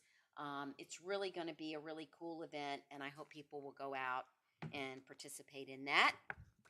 And as you can see, August was busy, and I'm sure I missed something, but I just appreciate everything that you all do, everything that staff didn't take August off either, so everybody was busy working. So with that, reports of the county administrator. Great. Well, thank you, Madam Chair. Several of our board members have mentioned that we did hold a public open house on our strategic plan update. We had 50 residents attend, and we felt very good about the feedback and the participation. If you missed that and still want to comment on our strategic plan update, the opportunity exists through October 10th.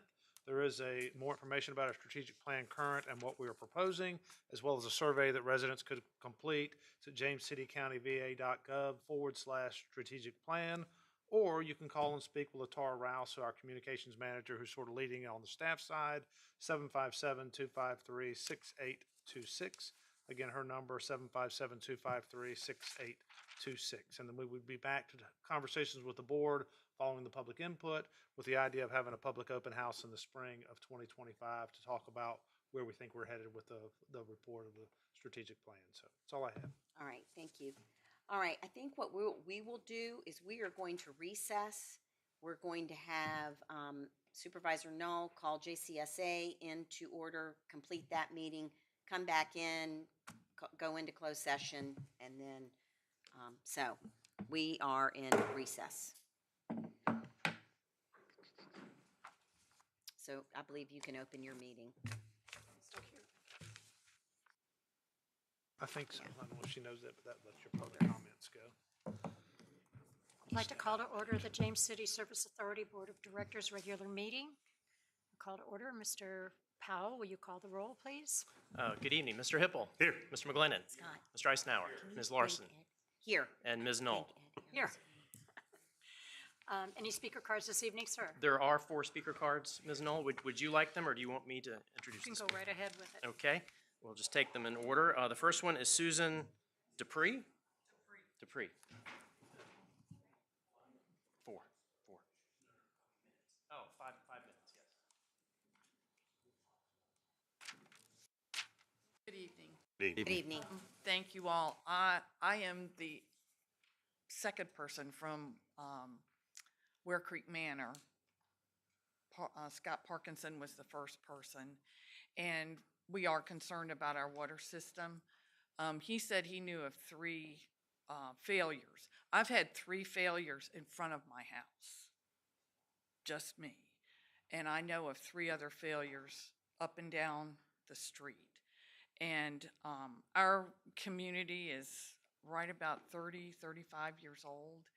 And I don't know how the utilities were put in, but the saddles on the main water main are failing over and over and over again. And so I had written a letter to Ms. Null, and she was very responsive, thank you.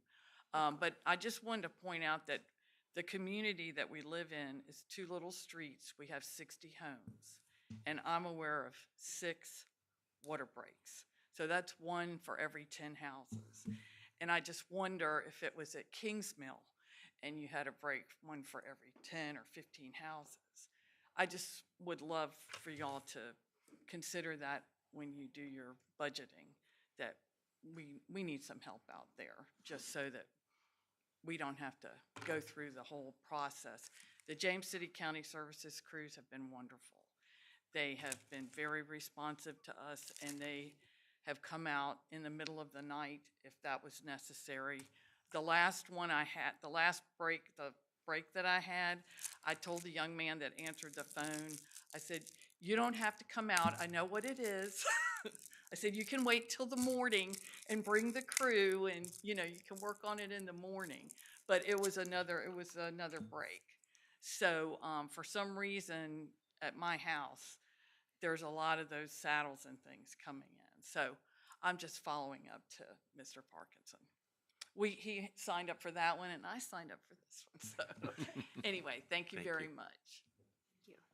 Thank you, and rest assured, you're just as important no matter where you live. That's right, that's right. James Brennan.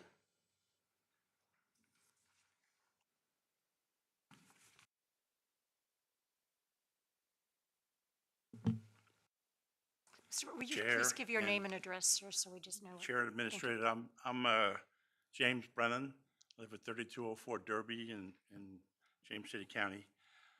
I have been attending grinder pump meetings like this for decades. There's been 3 or 4 of them over the last 20 years or so. I have never heard anyone in authority state why we have grinder pumps in lieu of regular sewage system. I have heard speculation on the part of the public that the pipes that were put in were too small. They weren't put in with enough slope to move the sewage along. There were too few pumping stations installed. All of those things, or none of those things, are our fault, the people who live there. They were all the result of decisions made by this board, not you individually, but by your predecessors. All the decisions about why we have grinder pumps and what to do with them in the future were all your decisions. And now the issues are being dumped on us as I see it. I have also not really heard a good description of the end product. All of your letters state that something is going to happen on 31 August of 2028, and the next day, the 1st of September in 2028. They don't really say what is going to happen. You're going to stop responsibility for it. What do I do? Does my sewage, when the grinder pump backs up, just go on the lawn and down a storm drain, the drainage ditches, and ultimately out into either Powhatan Creek or the James River? Are we supposed to put in septic tanks, dig up the front lawn and put up septic tanks? What does that do to the property value of a house that no longer has sewer service? And I don't know if you've thought about that. Will we have sewer service? What happens? Is the office that we can now call up going to close up shop, which is what I get out of the letters that comes from you? I'd ask you to consider and let us know what the plan is for August or September 1st, 2028. And that what's going on here is not our fault. It was your responsibility. It's your predecessors, not you individually. Your predecessors 20, 30 years ago. Thank you.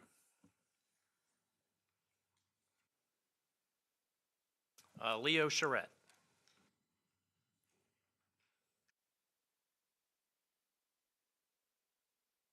Thank you, members of the board. My name is Leo Charette. I am from 112 The Colony off Neckerland Road. Okay. So I purchased a property back in 2004. So I've owned it for about 20 years. I'm not the original builder of that property, but I purchased it. And at that time, I was notified that the grinder pump that's on the property I'm sorry we're having another conversation about grinder pumps, but the grinder pump that was on that property was going to be maintained by the Water Authority. And I also received a letter saying that they would indeed maintain this grinder pump as long as I was the owner of that particular property. And last fall, I received a letter saying that, oh, we are reconsidering that thought. We're going to see if we're going to get out of the maintenance of the grinder pump. And that decision would be made in January or some discussion during that time. And it wasn't until recently that I received another letter saying that, yes, we are going to be canceling our maintenance of the property, the grinder pump. I have a problem in that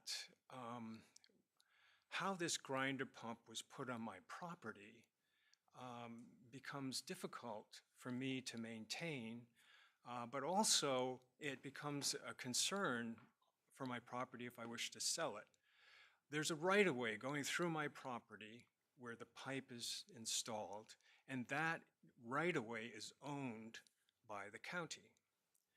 There is a silo on my property, but it has two pumps in it, one for the property next door and my property. My understanding is that the vote that is about to be made on the grinder pump issue is that if you are not the original owner of the property, the county will no longer service that particular grinder pump and, of course, the connections that go to it. We're talking about a 150, 200-foot pipe leading to the grinder pump on my property. I have spoken with Mr. Powell about this, that I don't really know, I can't even maintain it because you own the right-of-way. And what about the fact that there are two pumps in here? How do we settle this sort of thing? And at this point, I've not received word, but I did want to make public notice that something needs to happen here. I suspect that other properties around the county probably have these odd things happening, and to present and to have a vote at this point, hopefully that all of these properties have at least been reviewed. But that is a concern that I have, and I want to voice it. Hopefully some solution can be made. Thank you.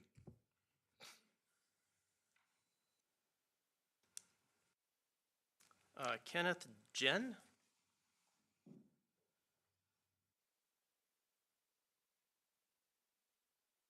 So those are all the public speaker, public comment cards. Consent calendar?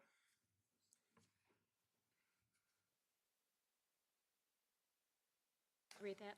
Two items on the consent calendar tonight. One is a contract award for $169,903 for a dump truck replacement, and other is the adoption of the minutes from the July Board of Directors meeting. Move the consent calendar. Consent motion. A favor? Aye. Do we just have to say aye? Yeah. Okay, thank you. Motion carries. Public hearings, agreement to amend Newtown Wetland Restricted Area. Mr. Powell, please. Thank you. The James City Service Authority and the county are partnering to construct a new stormwater pond on Tuning Road adjacent to the recycling center and property owned by Newtown. The county has received a grant from DEQ to fund part of the cost, with JCSA and the county funding 50% each of the remaining balance. The new stormwater pond will be located on property owned by the Service Authority, and therefore this item should be considered by the Board of Directors. A small portion of the stormwater pond will be located on property that is under restrictive covenants on wetland areas. These restrictive covenants, established in a document known as Declaration of Restrictions, has been amended twice and now needs to be amended again, because in order to construct the stormwater pond, the restrictive covenants on the small portion of property must be vacated. I would note that as part of this project, we're being required to purchase 0.09 acres of wetland credits to offset the modification of the Newtown Wetland Restricted Area. DEQ and the Corps of Engineers have approved this plan, and Newtown Associates must also approve this amendment, and they have indicated their willingness to do so. It is possible that an additional restrictive covenant will need to be amended in the future to move forward on this project. If so, we will advertise another public hearing for a future Board of Directors meeting. Staff recommends approval of the resolution authorizing the general manager to execute the documents necessary to amend the Third Amendment to the Declaration of Restrictions, Newtown Wetland Restricted Areas. Be happy to try to answer any questions you have, and Mr. Dean is also here to help me answer any questions you might have.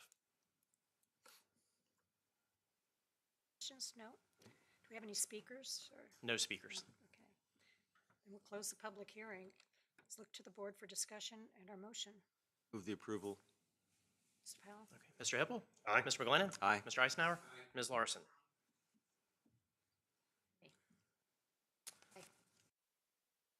All right, moving on to board considerations. The first one, a contract award in the amount of $1,050,997, Five Forks Water Treatment Plant building expansion. Five Forks Water Treatment Plant requires expansion to store chemicals. The proposed addition includes chemical storage bays, chemical containment, a shop, and associated HVAC, plumbing, and electrical work. In addition, site work is required to expand the truck turnaround and parking areas. An invitation for bid was issued, and Henderson Incorporated was the only bidder. Negotiations resulted in a final bid price of $1,050,997. Staff recommends approval of the resolution authorizing the award to Henderson Incorporated in the amount of $1,050,997.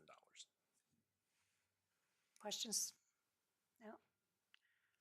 Look for a discussion or a motion, please. Motion for approval? Mr. Hippel? Aye. Mr. McGlinnan? Aye. Mr. Eisenhower? Ms. Larson? And Ms. Knoll? Aye.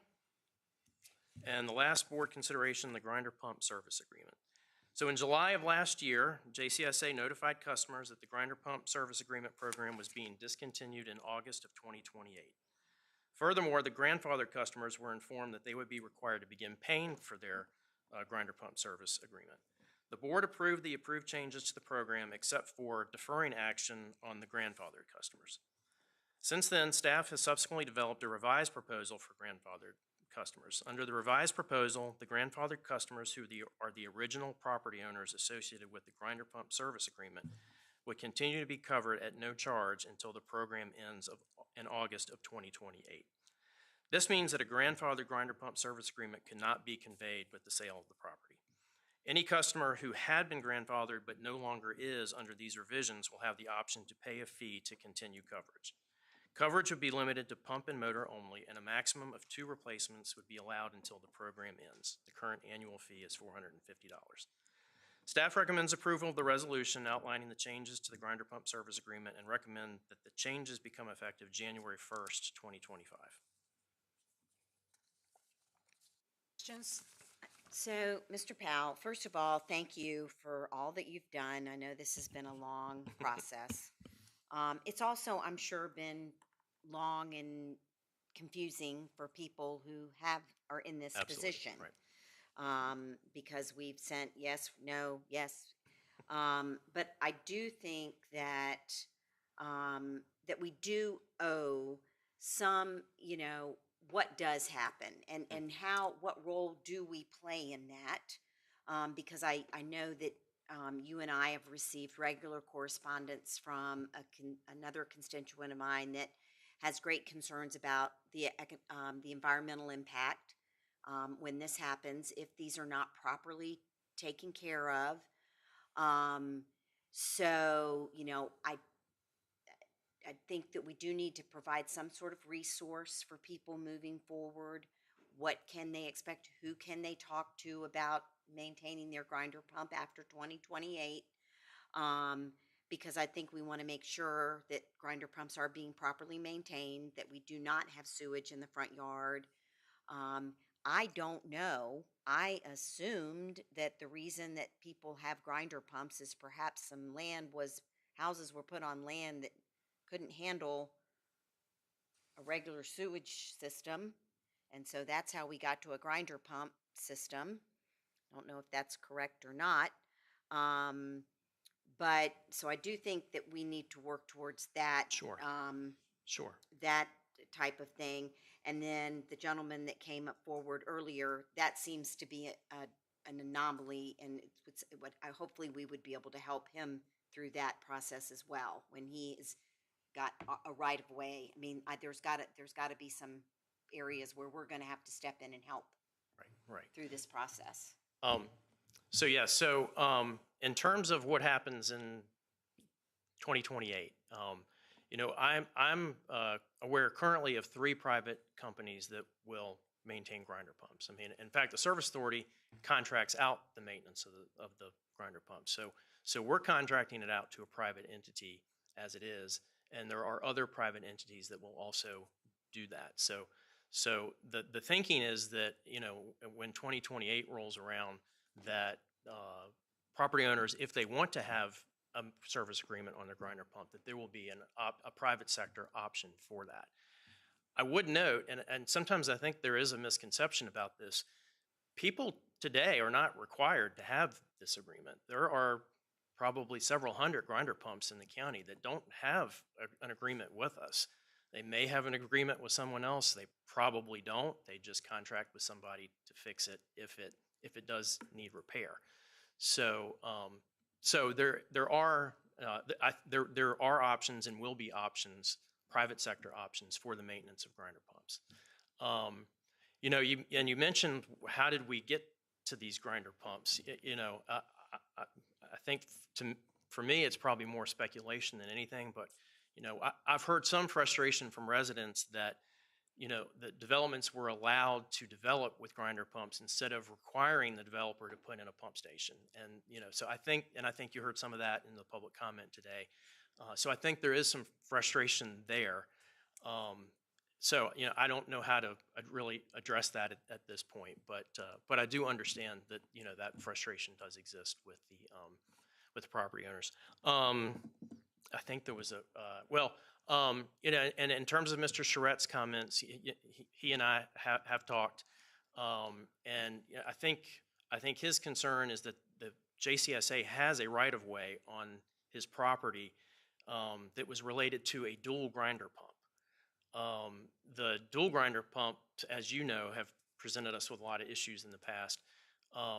The neighbor that shared that dual grinder pump is that house has actually been torn down, and so it doesn't exist anymore. But Mr. Charrette's concern is, that we have this right of way on his property, and how does that affect him moving forward? And and I guess I would say, I apologize to Mr. Charrette for not following up more quickly. I think we probably do need to look at that a little bit closer.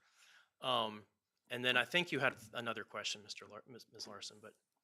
No, I just think that we need to continue to provide the resource for moving forward for what the options are, because I believe that we are contracting out because, one, finding people at JCSA to work on these grinder pumps was proving to be very difficult.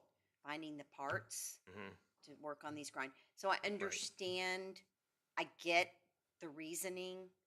I also I have great empathy for people who are in the position that they're in. Right. And so I just want to make sure that if we can, if there's a place at the JCSA page that you can go and these are some people that can come out and maintain your grinder pump or do what we can do. And then if there's special circumstances, that we're doing what we can do to be helpful. Right. I didn't bring it with me tonight, but I know when this issue first came up last year, we did have the 3 companies and their contact information.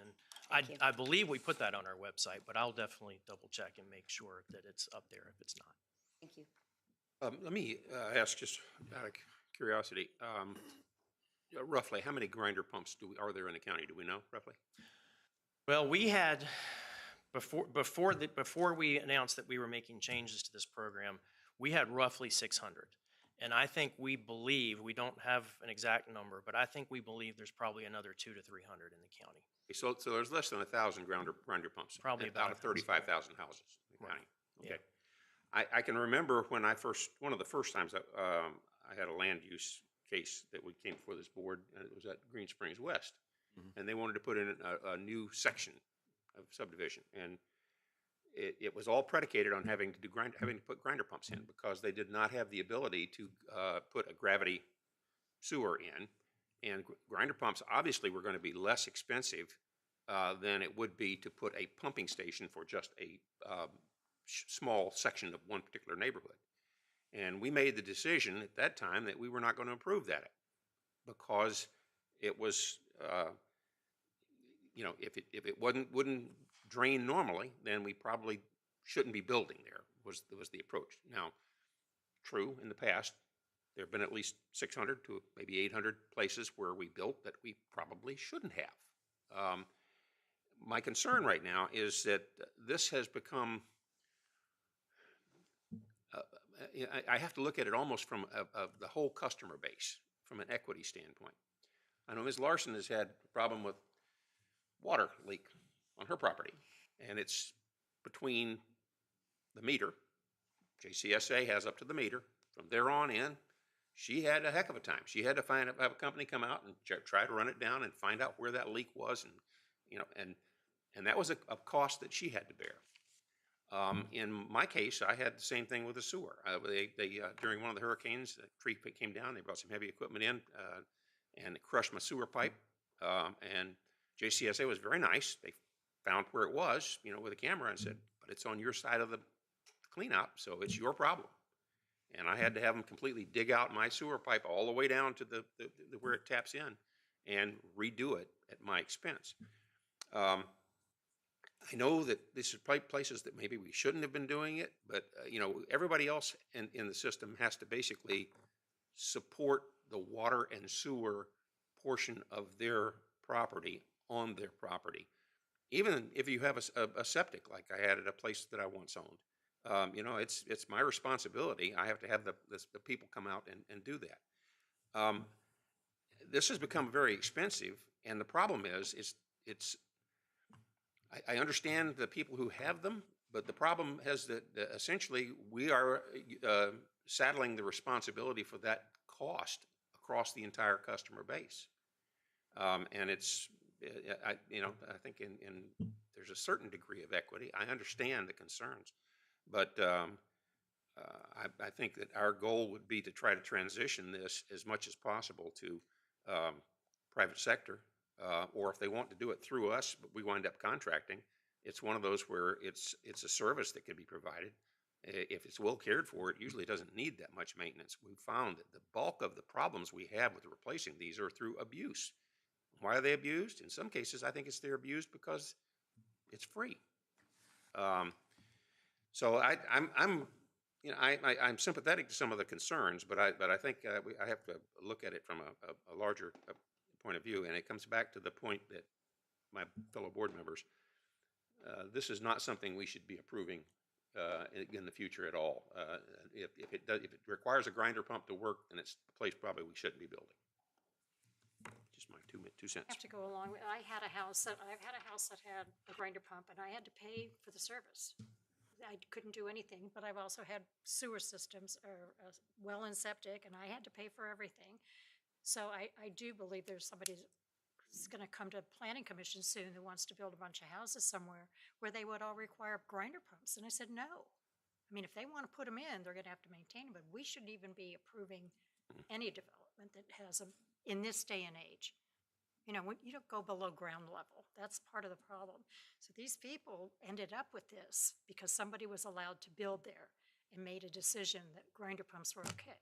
So I sympathize with that tremendously. However, I don't think we should have to keep being burdening everybody with the maintenance of so many houses. You're giving them 4 years to think about it, get it into their heads. But it's horrible. But it's a system that should never have happened to begin with. But we can't do that about it right now. We've just got to move on with it. So. That's why I think what the real dilemma here is that we would like to go back to where we were and just say no grinder pumps should be in the county.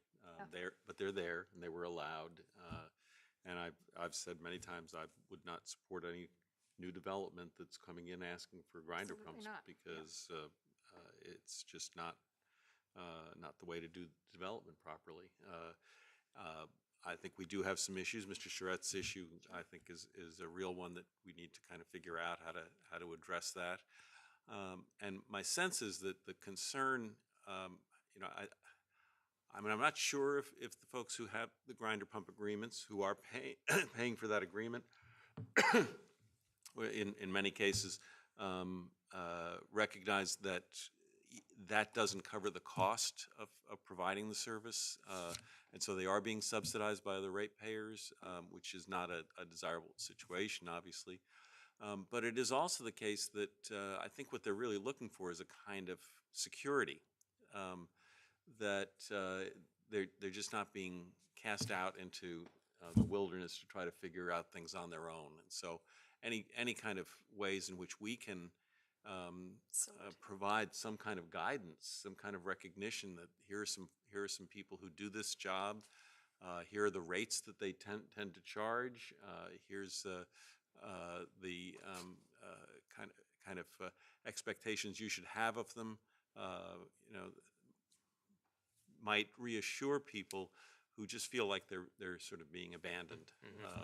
And I know it's not your intention to abandon anybody, but we're kind of caught in this undesirable situation.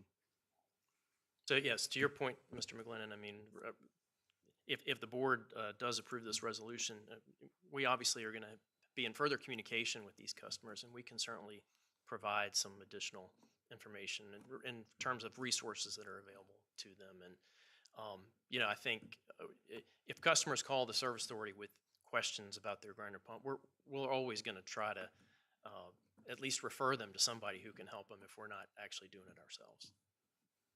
And at 2028, if this goes through, it'll be their responsibility. So I think that's the biggest thing we need to let everybody know, that, at this point, that grinder pump is yours and you own it. I've got a grinder pump, and most of the time when you have a grinder pump, you're having to take the solids and everything, grind it up, and push it up to the line so it can be gravity fed from there on. So I'm not in favor of grinder pumps, period. I just think they're trouble, and I feel sorry for the people that have them and have to have that, and that goes back to,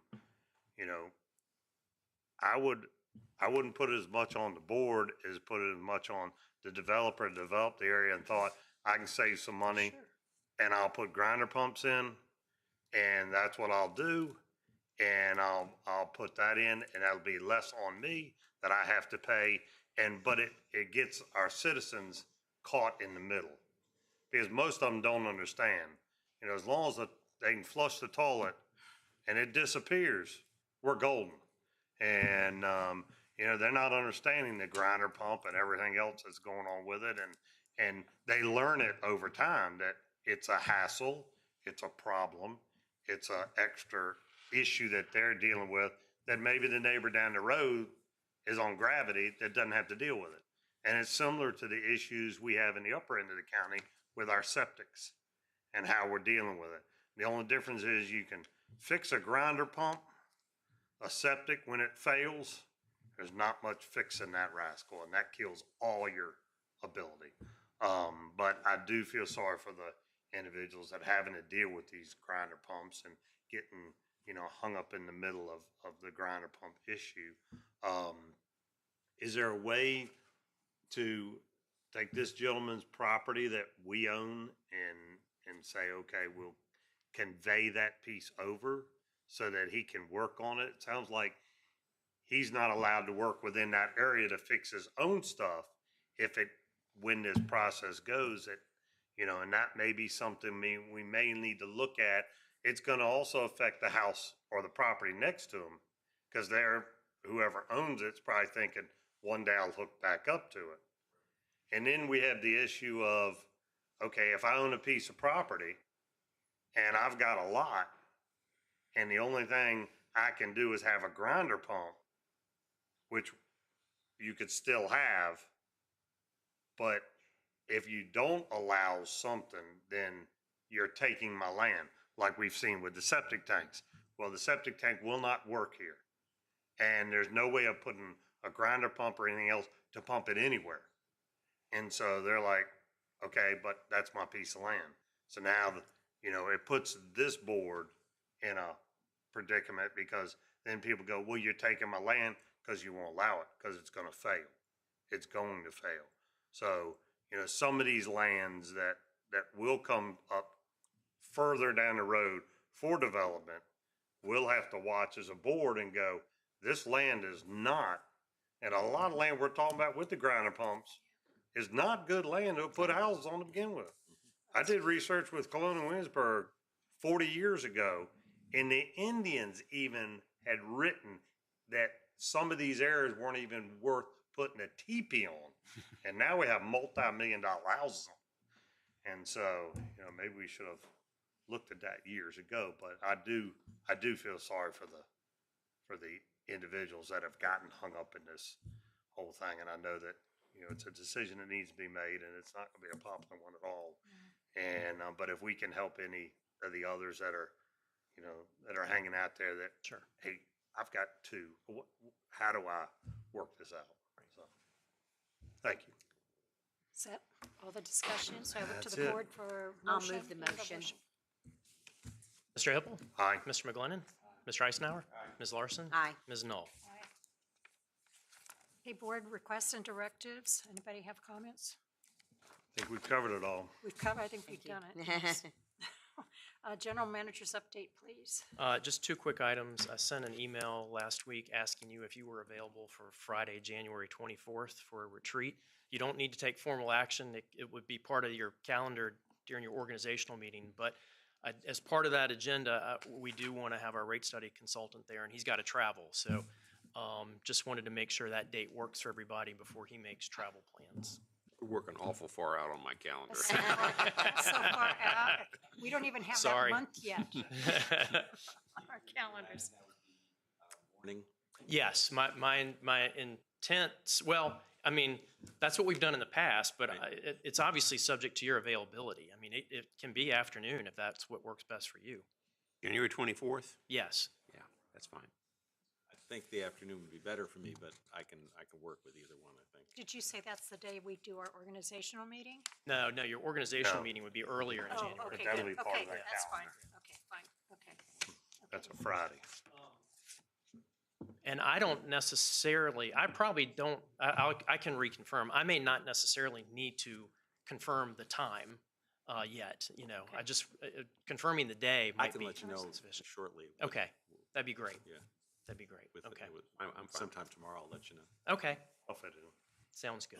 Sounds good. And the only other thing I had was just to invite you to the quarterly recognition luncheon, which is Wednesday, September 25th at the Tuning Road office at 11 a.m.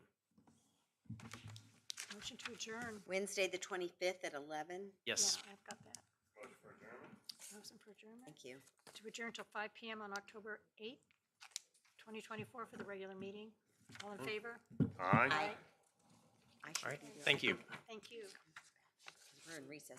We're in recess right now, so if we want to take Take a quick 2-second break. quick break. Quick break. All right. Waiting on me. Yeah.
And I need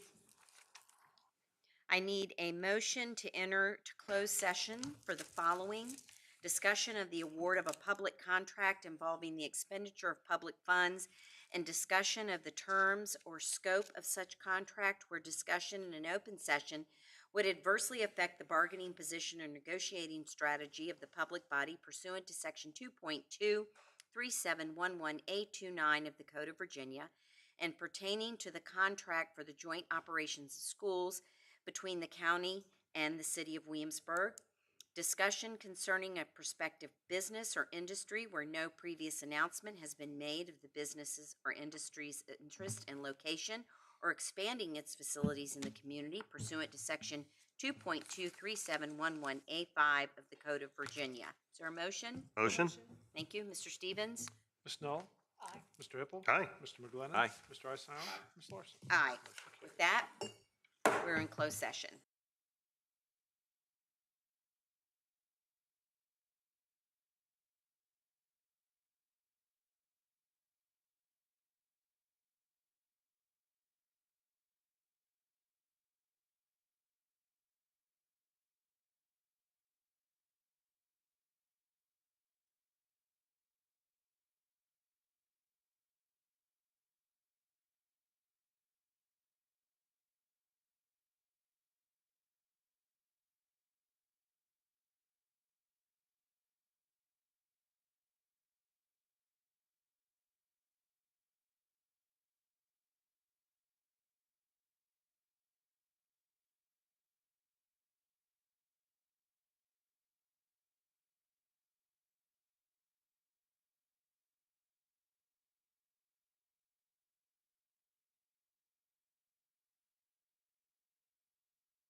I need a motion to certify the closed session. I move to certify that we only spoke about those items we indicated we would speak about going into closed session. Thank you. Mr. Stevens? Ms. Dahl? Aye. Mr. Hippel? Aye. Mr. McGlinnan? Aye. Mr. Eisenhower? Ms. Larson? Aye. Motion carries. We do. I need a motion, please, for the resolution. Motion for approval? Thank you. Mr. Stevens? Mr. Hippel? Aye. Mr. McGlinnan? Aye. Mr. Eisenhower? Aye. Ms. Knoll? Aye. Ms. Larson? Aye. Motion carries. All right. Motion for adjournment until 1 p.m. on September 24th, 2024 for the business meeting. Thank you. Yes, ma'am. Ms. Knoll? Aye. Aye. Mr. McGlinnan? Mr. Eisenhower? Ms. Larson? Aye. Motion carries. We're adjourned.